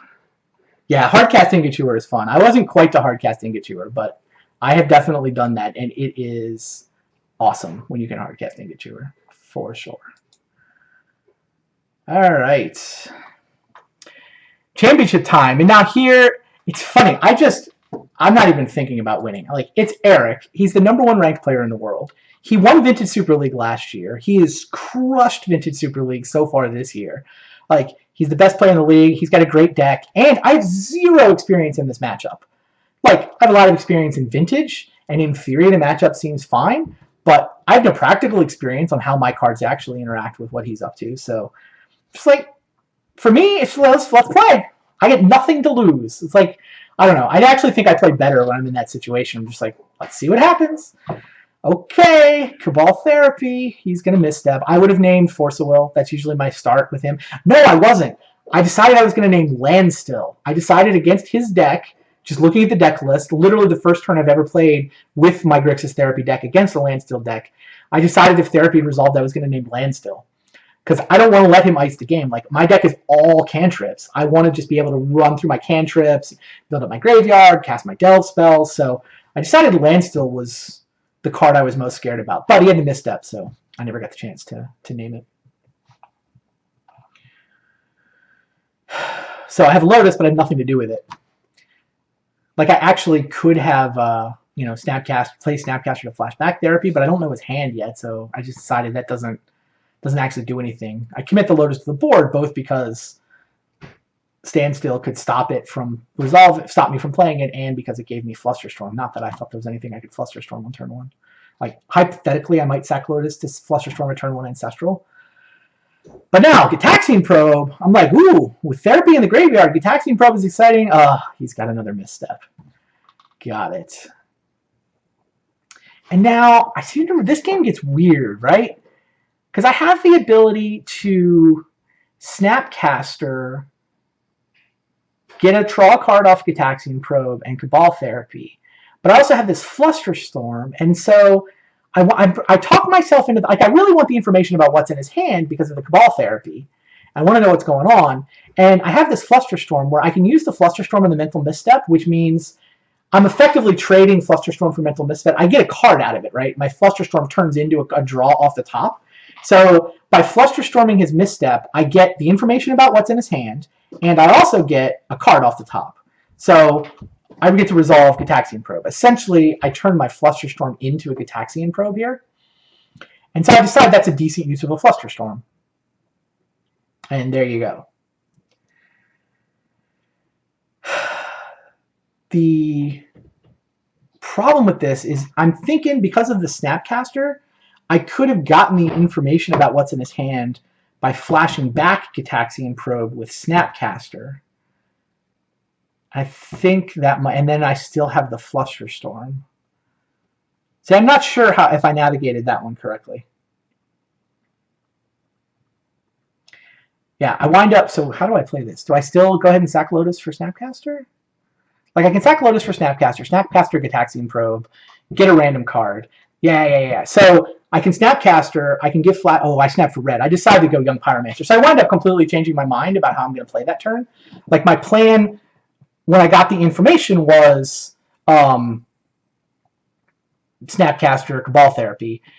I top deck Young Pyromancer, so I'm like, okay, well, I can sack my Lotus, Young Pyromancer. Oh, right, I haven't played a land yet. Yeah, now I can go land, blue mana, Snapcaster Mage, cantrip Gitaxian Probe, and use Cabal Therapy if there's anything I want to hit.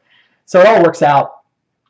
I think the net is that by Flusterstorming the Gitaxian Probe, I was thinking that I was turning my Flusterstorm into a Gitaxian Probe. That is, I was getting information about his hand and a draw. But because I'm going to follow up with Snapcaster in pretty much all scenarios, I was going to get the information about what's in his hand anyway, right here. And what I actually did was turn my Flusterstorm into a random draw off the top of my deck, which is a downgrade. So I think, in retrospect, I was wrong to Flusterstorm, the mental misstep, because I could have gotten... because I was going to play Snapcaster and flashback to Probe anyway. Yeah. I cycled my Flusterstorm for a draw off the top, and that is not correct in this matchup. Flusterstorm is an above average card. Tricky little spot. Other questions in the chat I'm supposed to be paying attention to? Leading Snap forces Pyro through? That's interesting. Oh, hey, Eric. Yeah, and it's just random. He's got the cycling card here, but I've got the lightning bolt, so I'm going to clear a path for my Snapcaster. So if I lead with the Snapcaster, then my Pyromancer is going to resolve. I think... Interesting. I'm just going to pause. It was definitely a tricky spot. Yeah, I didn't know about the Pyromancer at the time of the Flusterstorm decision, of course. The Flusterstorm decision... But I do know... But, I mean, Eric's point is fair. Once I draw the Young Pyromancer, he's probably going to force the will either Snapcaster or Young Pyromancer. So I should make sure I lead with the one that I want him to counter. I actually felt like getting the card draw...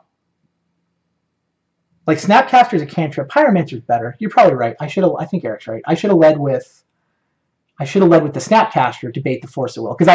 Because of the Flusterstorm line, I do in fact know that his hand is Force of Will, Mana Drain, Land. And if I lead Snapcaster, he'll force that. I'll get my Young Pyromancer to resolve. Now, I can't flashback Cabal Therapy yet because I don't have any spell to make the first token. I'm not going to sack the Pyromancer himself.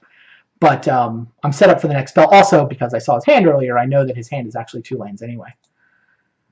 Alright, so I misplayed that turn in 2 ways. I knew about one of them, but I think, yeah, Eric, I think you're right. I think I misplayed it the other way too. The rest of this game is just crazy. Like, that was the interesting turn. Now what's going to happen is just, it's almost comical. I'm sure it's not funny to Eric, but it's funny in the, like, mathematical probability sense. Turns out Eric's done drawing spells. Eric is just going to draw a never-ending string of wastelands, which actually become kind of annoying to me. But I'm just attacking with this Snapcaster. I'm just two, and I had no thought that this one Snapcaster was actually going to be able to go all the way. But in fact, this one Snapcaster winds up going all the way.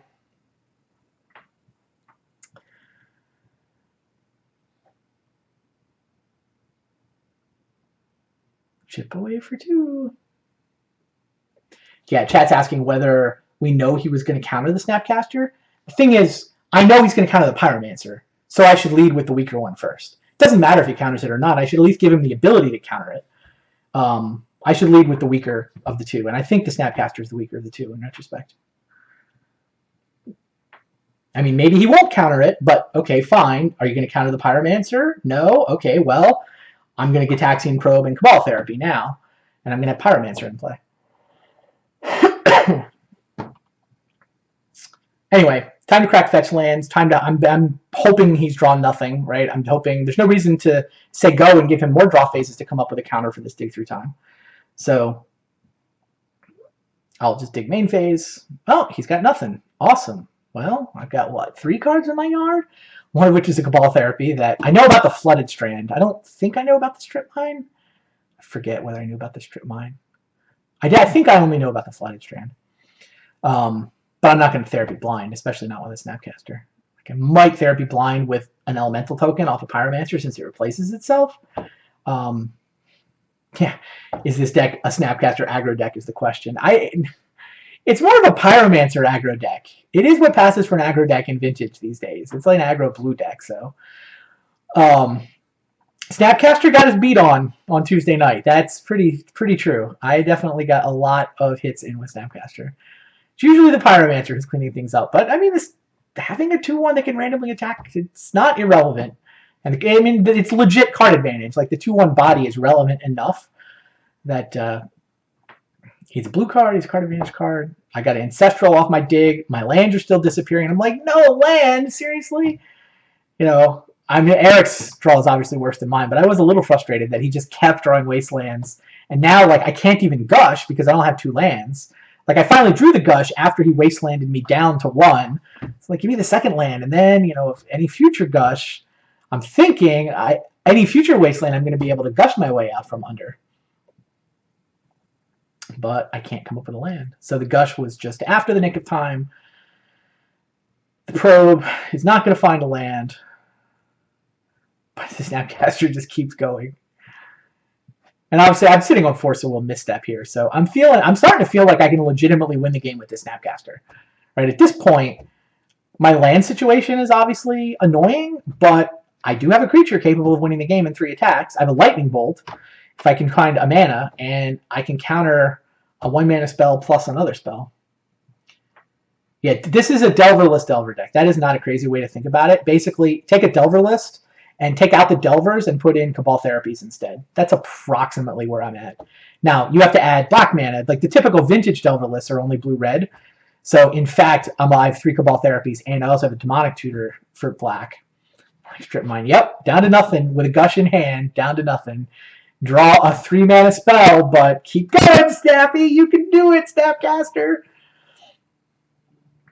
I think those Cabal Therapies, like Cabal Therapy has such amazing synergy with both Gitaxian Probe and also Young Pyromancer that it's like those synergies are so good that you also get to play Snapcaster Mage, which is kind of awesome. And now here's the fetch land. So now I know that the 2 damage and the Lightning Bolt, I can't imagine how he's going to not win this. You can see the chat up there. Eric and I are both kind of aware of how insane his run of nothing but lands actually was.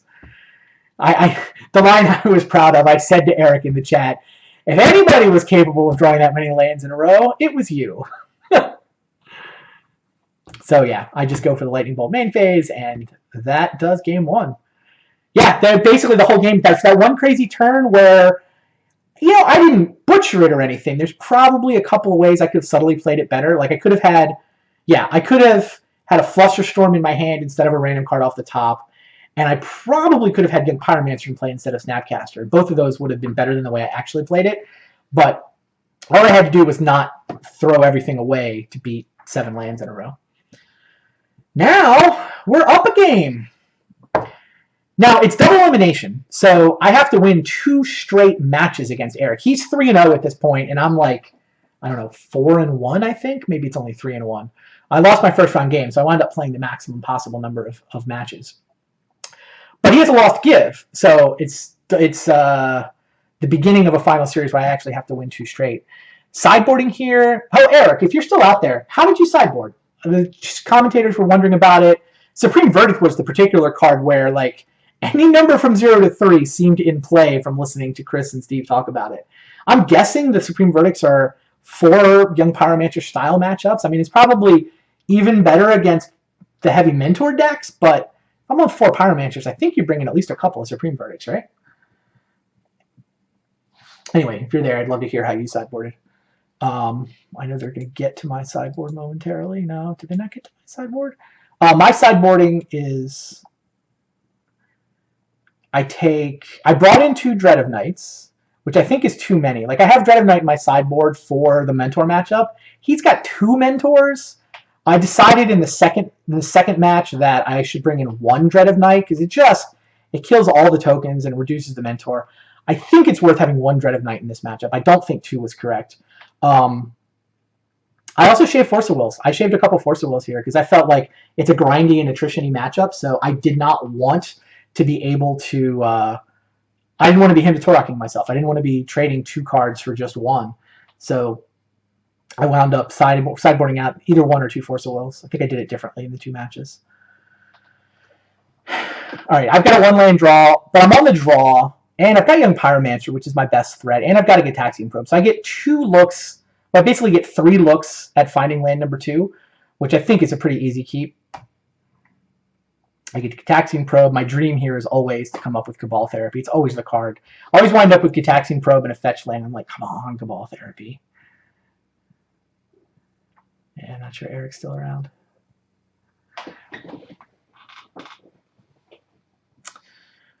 So I get to see his hand. I draw the Dread of Knights. Doesn't actually do anything here. He's got a Wasteland, so I have no interest in cracking my fetch land. I'm just going to pass the turn. I mean, even if I'd had a cantrip, like maybe I would have gotten an island if I'd had a cantrip. Oh, now he's got the Strip Mine too. So I'm not in love with this. It's like, okay, I have fetch lands. This spot is tricky, right? So I've seen his hand, right? My Gitaxian Probe resolved. Now I have Scalding Tarn, and okay. So the first thought going through my head right now is, oh my god, I forgot to sideboard in the mountain! I did. I forgot to sideboard in the mountain. My sideboard has a mountain in it for, I mean, it's basically for the Shops matchup, but really what it's there for is for Wasteland decks. And there's just been so few Wasteland decks in VSL other than Shops. I mean, even in Vintage in general. Like, I've never played against me playing Merfolk, which is the Wasteland deck other than Shops that's gotten the most play in VSL, but I never have to play against myself, so... I literally spaced on the fact that he's a Wasteland deck. Why aren't you have a basic mountain in your sideboard? Put the basic mountain in your deck. So what I'm supposed to do is crack these 2 fetch lands for basic island, basic mountain, so that his Wasteland doesn't do anything. It's super annoying that he drew the 1 Strip Mine, but whatever, it's Vintage. Your opponent's always doing something super annoying. But I don't have a mountain in my deck because I'm basically just because I'm an idiot. I just literally forgot to sideboard in one of my best sideboard cards in this matchup. So I have to get Volcanic. I decide that I don't want to just sit and stare at each other, especially when he's got land still in his deck. Like, he has no colored mana. The main thing that's going on in this match, here, I'm going to pause this to catch up. He's got no colored mana, right? He's got Wasteland Strip Mine, but he's got Standstill, Mana Drain, Swords to Plowshares, and no ability to cast those spells. So on the one hand, I don't really want to let my lands get wasted and stripped, but on the other hand, I don't want to let him draw colored mana. So I decide it's correct to pull the trigger on cracking the fetch lands, getting the land, going for Young Pyromancer. He's going to force, but I can force back. He can misdirection, so he can stop my Young Pyromancer, but if he blows up both my lands, then he doesn't have the ability to cast Standstill, and I kind of decided I was okay with that. Like, I'd rather just obliterate our hands now, and... you can strip my lands, or you can have mana for Standstill, but not both. And then, obviously, I have to hope that I draw land first. So that's how we get here. Yeah, I force back. He is going to misdirection. He's going to keep the Standstill as the 1 card that he keeps, which makes total sense to me. And he's going to decide not to strip my basic island because he wants to be able to top deck a land and then immediately play a Standstill. I think he's totally correct. Like, once he whiffs on his draw step, then it becomes interesting again, but then he's still in the same situation, right? He'd love to be able to just drop a Standstill before I can do anything. So we're really just racing to see who draws land first. I mean, if he strips, then we're racing to see who draws multiple lands. But yeah, he decides it's a race to see who draws 1 land. I miss with the Gush. I'm getting close to Treasure Cruise. I'm actually 1 away from being able to Treasure Cruise here.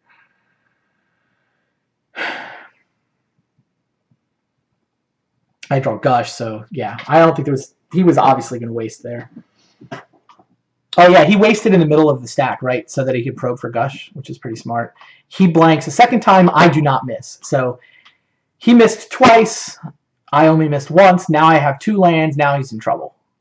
Right now, I mean, if he wants to turn off Gush, he has to strip mine as a response to this fetch land. But he still really wants to be able to cast a standstill. So he doesn't want to go to 0 land.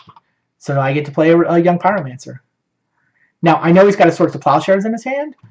I could theoretically have Treasure Cruised there, but I really wanted the Pyromancer before I Treasure Cruised. I know he's got a Plow, but he doesn't have white mana. He comes up with Mox Sapphire, but now he doesn't want to play Standstill because I'm the one who's advantaged on the board, so he can't ice the board. He has to just leave my Young Pyromancer in play. We both had each other's deck lists, yes. Yeah, he needed to draw a land before Randy drew 2 lands. It was more like 1 for 1. Eric, did you ever say how you sideboarded? I see you popping in and out, but definitely curious how many Supreme Verdicts is the one the commentators were particularly wondering about. So I go Young Pyromancer number 2. And then I'm like, yeah, okay, I'm just going to start gushing and making tokens.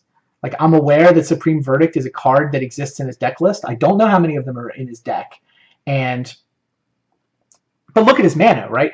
He's so far away from Supreme Verdict that I just want to end the game before he can actually implement his plan.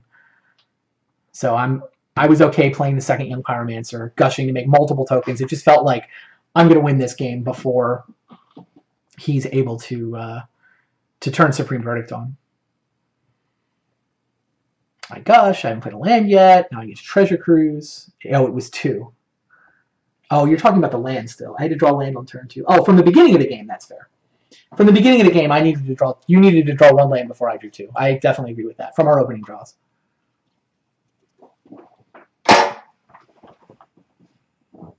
You're just never going to tell me how many Supreme Verdicts you have? Yeah, and now Eric's he knows that the window of opportunity, which was there, has closed. I've got 2 Pyromancers. We're fighting a counterfight. I'm Force-a-Willing. My Treasure Cruise is going to resolve. It's just all bad for him. So that was the first match. I win this match. Now, Eric had a loss to give, and he gave it. He gave it basically because... Oh, sorry. Chat's asking about the Chris Bakula-Steve Menendian match. No, he boarded in 2. That makes sense. Okay, 2 Supreme Verdicts is the answer to the question of how many Supreme Verdicts, which is the number I was guessing. Anyway, double elimination. Eric had a loss to give, and he gave it by going Mana Screw, Mana Flood, essentially. He drew nothing but lands in Game 1. He couldn't draw colored mana in Game 2. Clearly needs a more in-between amount of land in his decks. It's always frustrating. You're like, I have too many lands. I have not enough lands. Come on, can you just give me the middle of the bell curve deck? But that's magic. It happens sometimes. Eric gave away the loss. Now it's a rematch, right? It's double elim. So now we both have a loss. And if I want to be the champ, I have to beat him again. So let's see what happens in the second match. I did win both die rolls. I mean, it's possible that we should set a rule up that, that maybe he's supposed to go first one, that if we play both matches, but we didn't set any rules up about die rolls and seeding and whatnot. Just, it was random, and I did happen to win both die rolls, so. Didn't hurt. Not gonna lie. Not sure that it mattered. Oh, yeah, the Chris Bakula, Steve Menendian names on here, they were doing the commentary. We had the cameras turned off just because we were having some issues with Skype, but if you go watch this on YouTube, then you get to hear Chris and Steve's take on the match. A fairly sleep-deprived Chris Bakula. A little late for him on the East Coast. But. So my draw has Gitaxian Probe Cabal Therapy. This is kind of the dream start for my deck. You get these little cantrip and cards that have this awesome synergy together. So this is pretty much where you want to start. If you can start on Probe, see their hand for free, cantrip, put a card in the yard to pay delve cost later, and now always hit with the first half of Cabal Therapy. Just awesome. So I'm trying to remember how this game goes. Eric has a misstep. I'm sure he was thinking about using the misstep here because the information is so valuable to me, because I have Cabal Therapies. But he does not misstep, and now I get to Cabal Therapy. Now this one is tough. Like, what do you take here, right? He's going to misstep, but I'm going to misstep back. So the missteps were always just going to cancel each other out. Even if he misstepped my probe, I would have misstepped back because the information is so useful to me. You saw I even used a Flusterstorm to defend a probe in the previous match. So right, I know about these cards from the probe resolving, and I have to decide what to take. Now I decide that I want to stick Young Pyromancer, and I don't have red mana yet. Right, I decide. The thing about his draw is that it doesn't have anything resembling removal. Right, the only way he really has to interact with me, he's got like a cantrip and some lands and a treasure cruise eventually. I decide that Force of Will is the only card that he has that can really do anything in the next anything important in the next couple of turns. I don't love Force of Will in this matchup. I mean, I told you guys I actually sideboarded out one or two of them. So I mean, I don't love Force of Will, but I felt like if I draw red mana, I can stick a Young Pyromancer. If I don't draw red mana, I can still Demonic Tutor. Like, I just felt like I had the ability to implement a proactive game plan here. So I wanted to strip the Force of Will. I now know about the Spell Pierce, so it's going to be tricky for him to catch me with a Spell Pierce. I'll take the Force of Will now, and I figure later I'll probably be able to therapy away the Treasure Cruise. Cruise was the other card that I most thought about taking there, just because it was the most. I thought the Treasure Cruise was the best card in his hand, so that was my second choice. But I figured I could come back later probably and get the Cruise before he could cast it. So he wastes my land. I draw another land. There's definitely a chance for me to just fall over and die when he wasted my only colored mana. But drew the fetch land. I have a Preordain. I also have the Strip Mine.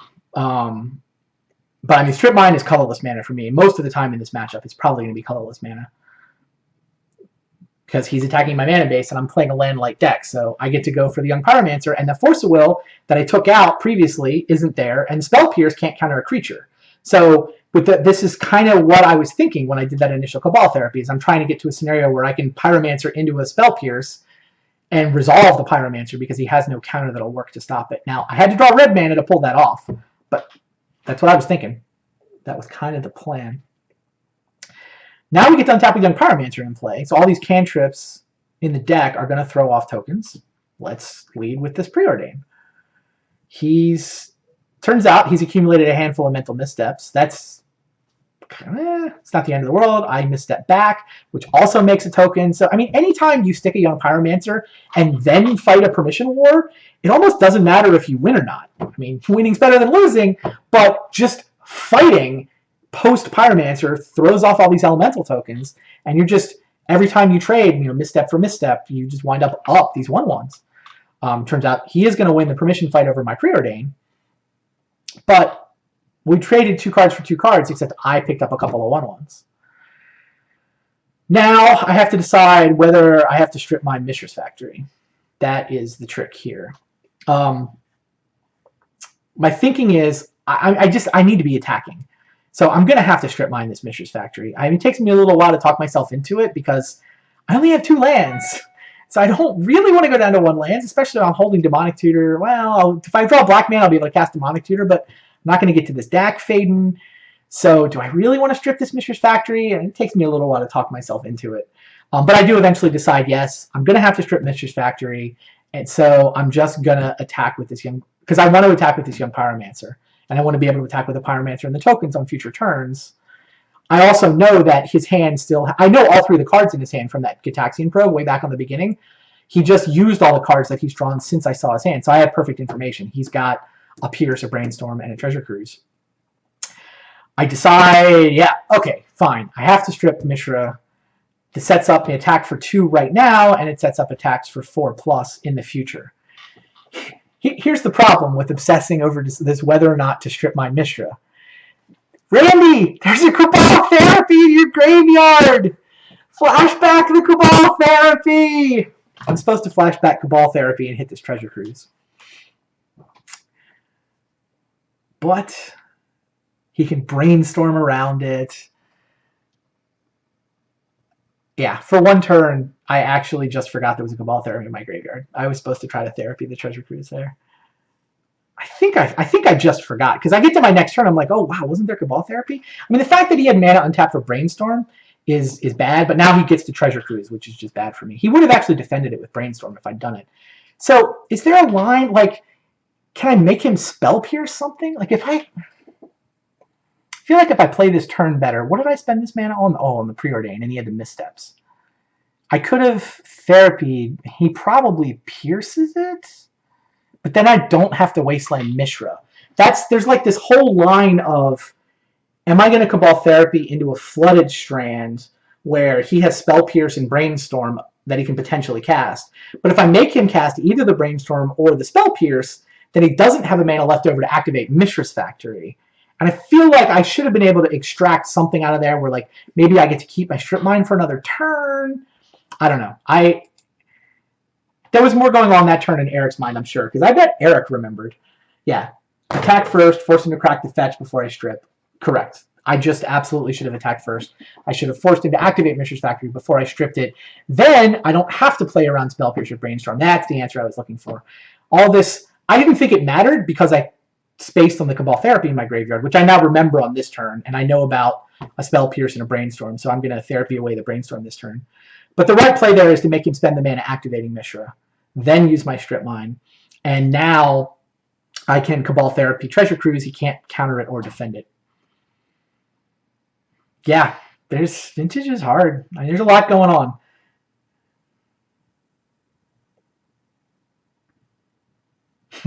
Say I overthought it, the chat said. I feel like I underthought it. Remembering the Cabal, forgetting the Cabal Therapy for one turn, not a good strategy. I mean, I get away with it, obviously, but it's hard to play perfect, which I'm sure contributed to. I don't know if Eric is stewing in his juices a little bit here. He probably knew the therapy was there the whole time. All right, I've now remembered the Cabal Therapy exists. I'm going to go get the Brainstorm because I think it's more relevant here than the Spell Pierce.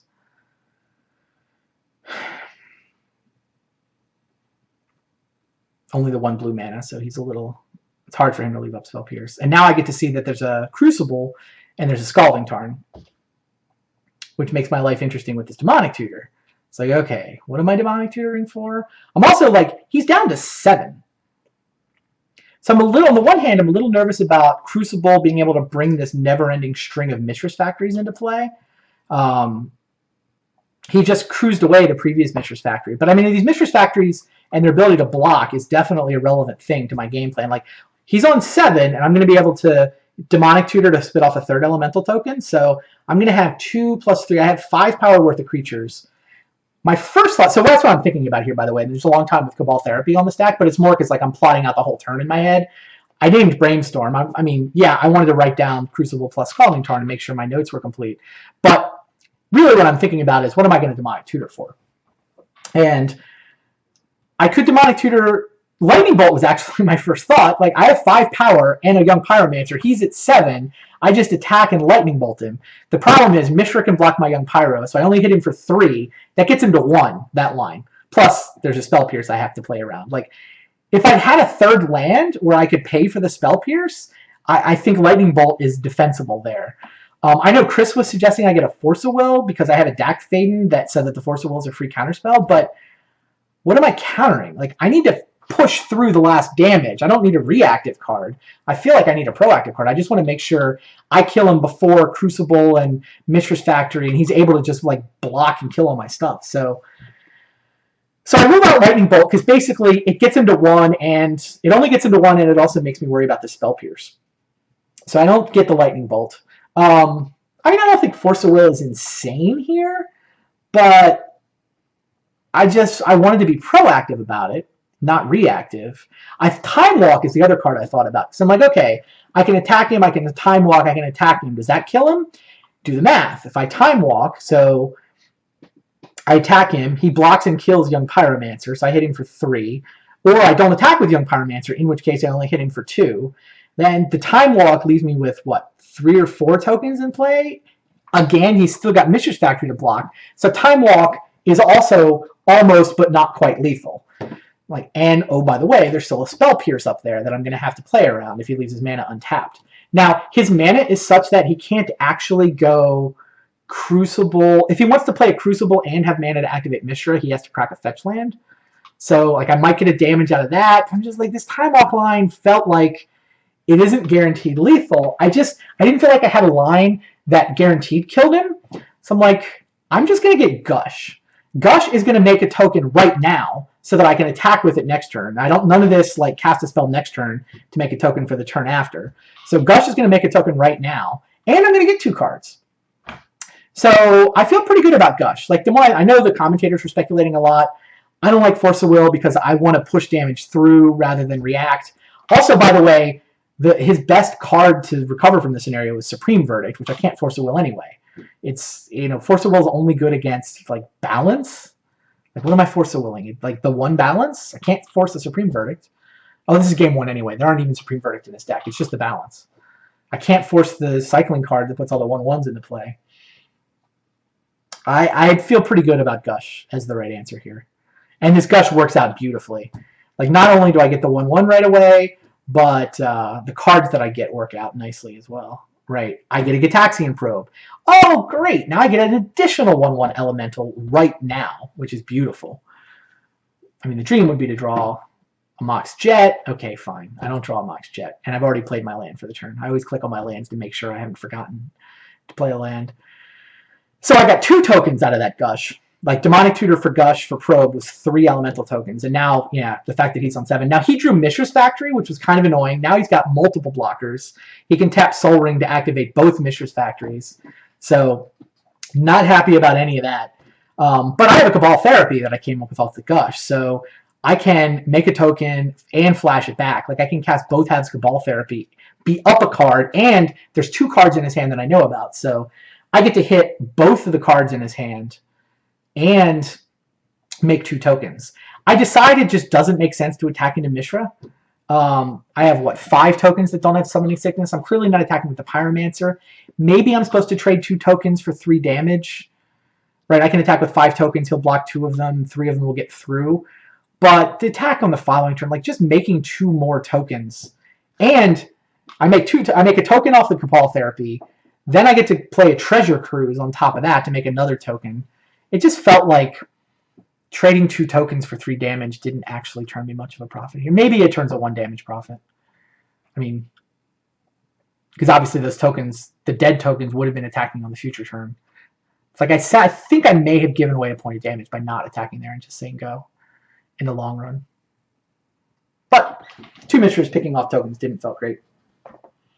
Yeah, Eric's watching my draws in the chat, I think, for the first time. Those were solid draws. Not going to lie.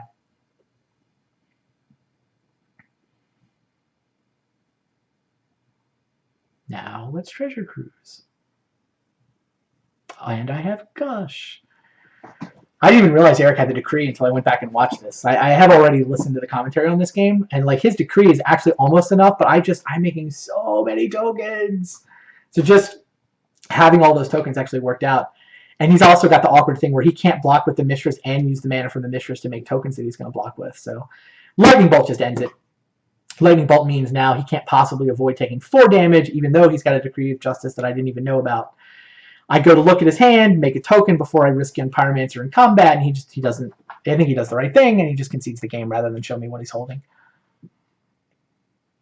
Decree of Justice is the card in his hand. Pretty crazy. Yeah, Eric says he's watched back as much of it as he could. I cannot have been a fun viewing for Eric. I mean, I do think I have a deck matchup advantage, I think. I mean, I think Cabal Therapy, Probe, all the cantrips, I think this is actually not what Landstill wants to run into.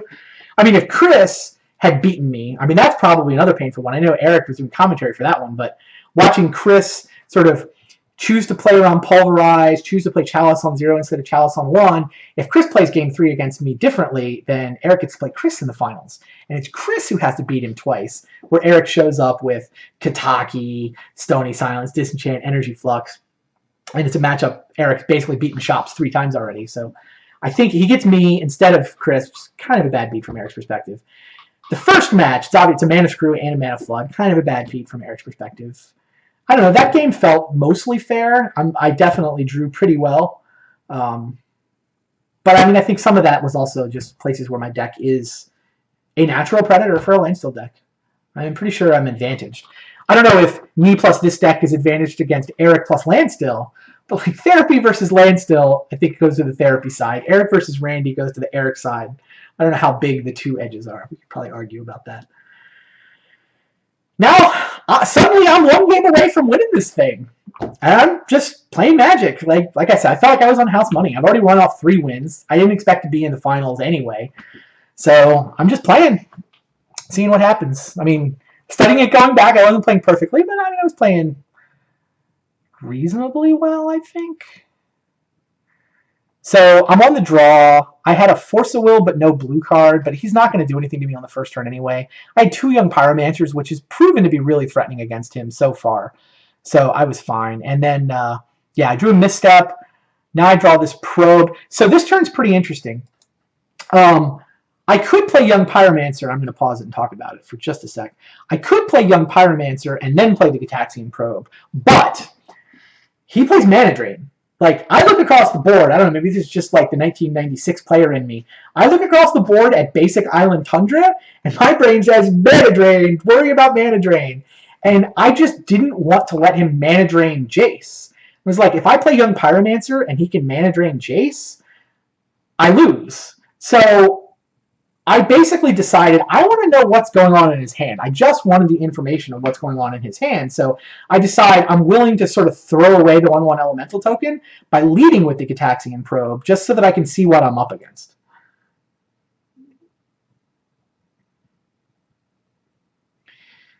So yeah, I lead with the Probe, even though I'm not getting an elemental token. And now I see, wow, he has exactly my Nightmare. He has Mana Drain and Jace. What he does not have, however, is a Force of Will. And so when I look at this hand, I'm like, okay,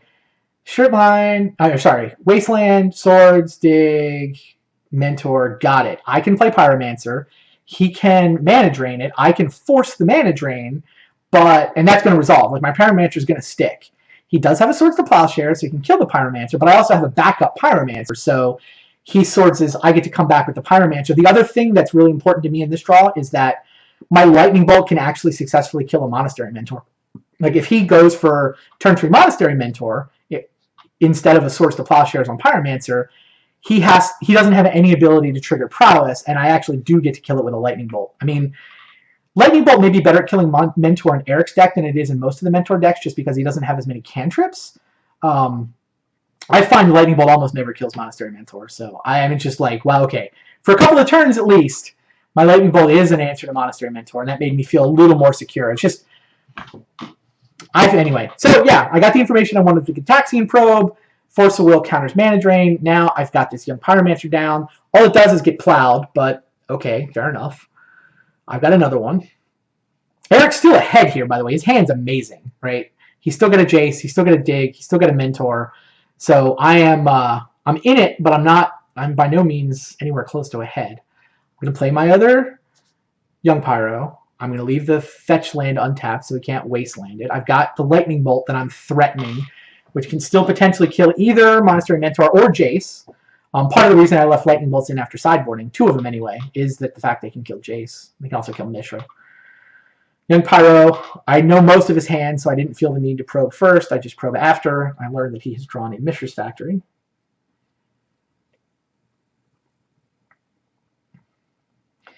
Yeah, he's playing this. He chose not to wasteland me because he's building up to Jace, which seems totally reasonable.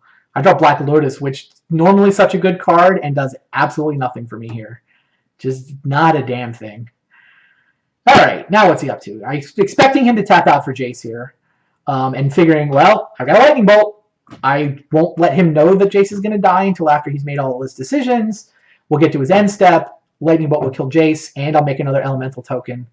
I mean, I could kill Jace by attacking him with Pyro and a token, but it's not like my Lightning Bolt's going to do some more exciting thing later in the game. Like, we're getting to the point where it's not going to kill Monastery Mentor because he's going to be able to reply with instants and get the Mentor up to 4 toughness. So, yeah, I decide this Lightning Bolt is effectively dealing 4 damage to Eric on the spot, right? It's dealing 4+ damage to him by killing Jace with the Bolt rather than just attacking him next turn.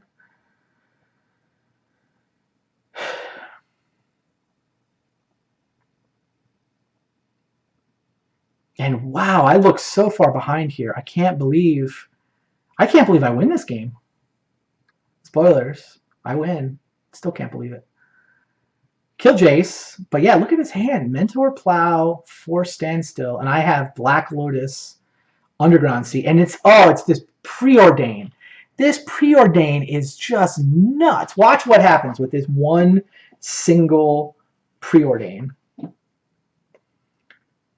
Make an elemental token. He's not going to force a will it, obviously. I look at 2 cards. I don't remember if I pulled them into the camera or not.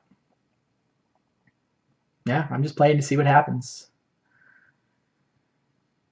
Gitaxian Probe. Oh, right. I put the Gitaxian Probe on top because I was willing to pay 2 life to make an elemental token and get the information rather than push it for a new card. I mean, obviously, that's how you play this deck. So I get another elemental token. I don't have to spend any mana. I get full information about his hand post Jace. I see, okay, Force of Will, Standstill, Plow. None of this. I mean, for me, I'm just like, I just have to go as wide as I possibly can, right? I've still got kind of garbage in my hand, but I'm starting to add up to a decent number of elementals. He's at 16, but it's a lot of elementals. Oh, look, I drew Ponder. Awesome, that was a blind draw. Spectacular. Now, watch this Ponder. This Ponder, oh my god. Right, I'm looking at this Ponder, and I'm like, oh, wow, I gotta move this down to the camera. So, pretty sure I take a sec. Like, the only question with this Ponder is what's the right ordering. The choices are there's a Cabal Therapy, and there's a Treasure Cruise, and there's a third spell that's decent. Right. There's a Young Pyromancer. And so I know he has Force of Will, so if I Treasure Cruise, I'm essentially forcing him to spend his Force of Will. So I stack it where I don't get to Treasure Cruise this turn, but I do get to Cabal Therapy, not once, but twice, because I haven't played a land yet. So I haven't played a land yet. I get to go Underground Sea, Cabal Therapy, Flashback Cabal Therapy, and just destroy his hand. I get to take the Monastery Mentor, and I get to take the Force of Will. I leave him with a Swords to Plowshares against a board with 1, 2, 3, 4, 5, 6, 7 elemental tokens, and his hand is a standstill. Just devastating. And, oh, by the way, I'm going to draw Treasure Cruise next turn. So, yeah.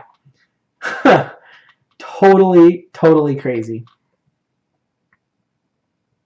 And Eric sees it all coming. He's been watching this happen in slow motion the whole time. His hand was amazing. He just had to hope I didn't have that second Young Pyromancer. He was so close, but he knows exactly what this therapy means. It means his hand is completely destroyed. I mean, he would have gotten a draw step, but I don't blame him. Scoops them up, and I win. Holy shit. I actually won the Vintage Super League. Pretty awesome. Feeling quite good about it. That was a lot of fun. I don't know. I'm curious for feedback about this sort of director's commentary style content, too. It's something that I think can work for Magic, you know, when you get somebody sort of talking through a lot of plays. I mean, obviously, a lot of the content that gets made is watching from one perspective anyway, but this was fun. I'm certainly happy to answer any questions that anybody might have in the chat. Boy, that last turn was ridiculous. My deck it was the one Preordain, right? I had nothing. Preordain into Probe, into Ponder, into Cabal Therapy twice. And now suddenly I have, my board has just exploded, his hand has collapsed, and ballgame. Just tiny edges. And it's the Pyromancer deck does that. Like when it gets going, it just explodes. Mentor decks can do that as well. Good times. Eric's saying in chat that he triple bricked Jace. He needed land or action, and he hit 2 standstills, Force of Will.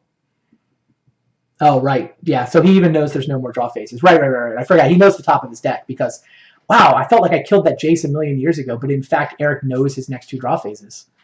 Right. So some people were saying, did Eric scoop early? Eric did not scoop early. Eric knows what his top 2 cards are because of the Jace. He knows what he put back there. He knows there's no answer. So definitely not an early scoop. The game was absolutely mine. Not that I knew that, but Eric did. Guy's pretty good. It was a great run by Eric. I mean, he just... Great deck choice, correctly predicted a bunch of Shops decks, crushed 3 of them. I mean, I also suspected Shops decks, which is why I had multiple copies of Pulverize in my sideboard. And my deck seems like it might actually be a decent favorite against Shops post sideboarding. 2 Pulverizes and 4 Ingot Chewers, the basic mountain. I actually feel like the more I play against Shops, the more I feel like I have enough game after sideboarding that I'm at least a favorite in the match. Maybe not a big one because their game 1 edge is decent, but I definitely enjoyed resolving demolish. I know I beat 2 shops decks. Eric beat 3 shops decks. I beat 2 shops decks. And yeah, I do think Cabal Therapy gives me a bit of an edge in the mirror. It's not not a huge edge. I mean, there's certainly places where his deck is better. I mean, I like all the lands that he has in his deck. I like the Jaces he has in his deck, but it's fun. All right, if anybody has any more questions, I'm happy to answer them. Otherwise, I may wrap this stream up. Go see how camp was for Kira. I see one question. Nobody's eliminated for next season of Vintage Super League. There was no relegation for this double LM. No relegation. We had the 3 qualifiers for the Super League Championships. It's me, Eric, and Chris. Tom Martell will be in the LCQ. But we just figured it's not a full season. We're not doing relegation. So plans for Vintage Super League Season 4. After that Super League Championships this fall, we're going to take over Tuesday night again. That is the plan. I mean, I know I had announced different plans for VSL 3, so I'm not promising. I'm not saying it's 100%, but everyone's intention that I know of is Vintage Super League Season 4 will be a full-length season, 10 players, 9-week round robin like we've been doing, 3 weeks of playoffs, relegation. We might actually change it. We've talked about changing it where 2 people get sent into a promotion relegation tournament.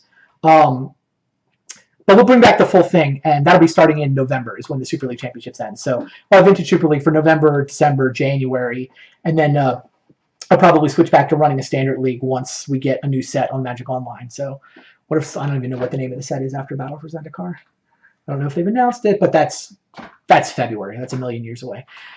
We are going to have a play-in for Vintage Super League Season 4. So we've got 9 people who are already qualified. David Williams was relegated. The rest, it's the 8 of us plus Kai Buddha who chose to sit out this one.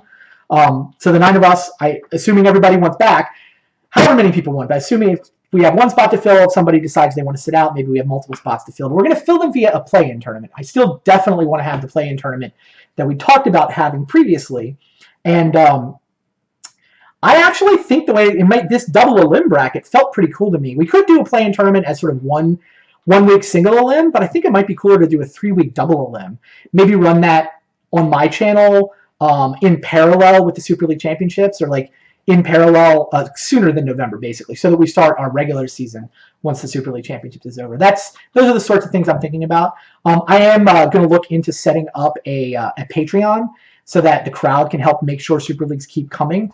I do not have funding for Season 4 of Vintage Super League. I do not expect Wizards to fund Vintage Super League at this point.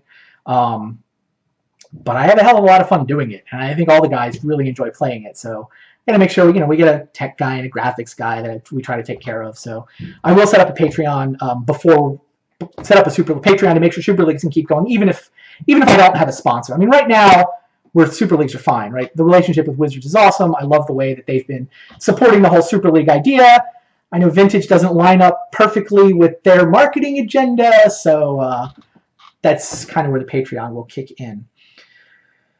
But yeah, that'll be coming. For now, Vintage Super League is in the books. We take off the next couple of weeks because we got a Pro Tour to go play. Well, I get to cast it. I don't get to play it.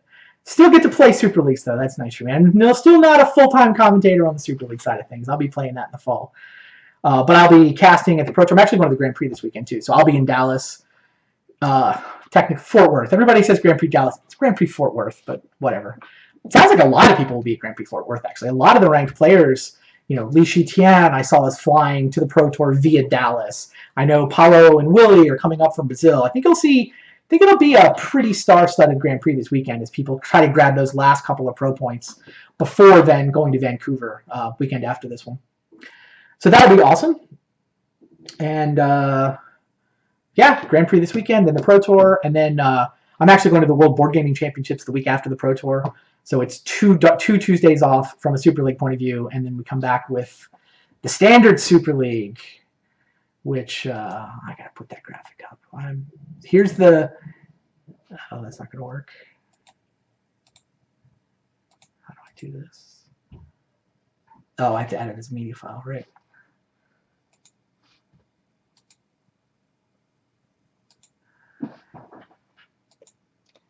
I am so psyched about this Standard Super League setup we've got. Just super excited about the players. There we go. Look at that. 3 groups of 4. The Brewers, the Group of Death, and the Streamers.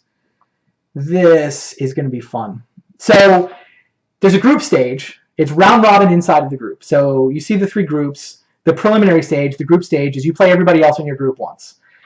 Top 2 players advance to the playoffs. So we'll have 2 Streamers, 2 Brewers, and 2 of our super studs in the playoffs. There'll be 2 buys. Both the tiebreakers for advancement and also the tiebreakers for buys are, they're inherently a little bit unfair, and that's just the way the world has to work for a format like this. Record first, obviously, we will use game wins if we have to break ties. So winning 2-0 is better than winning 2-1, and we'll use fewest game losses after that. So again, losing 1-2 is better than losing 0-2. If we still can't break the tie and head-to-head doesn't help, lifetime pro points will actually be the final tiebreaker that we'll be using for this.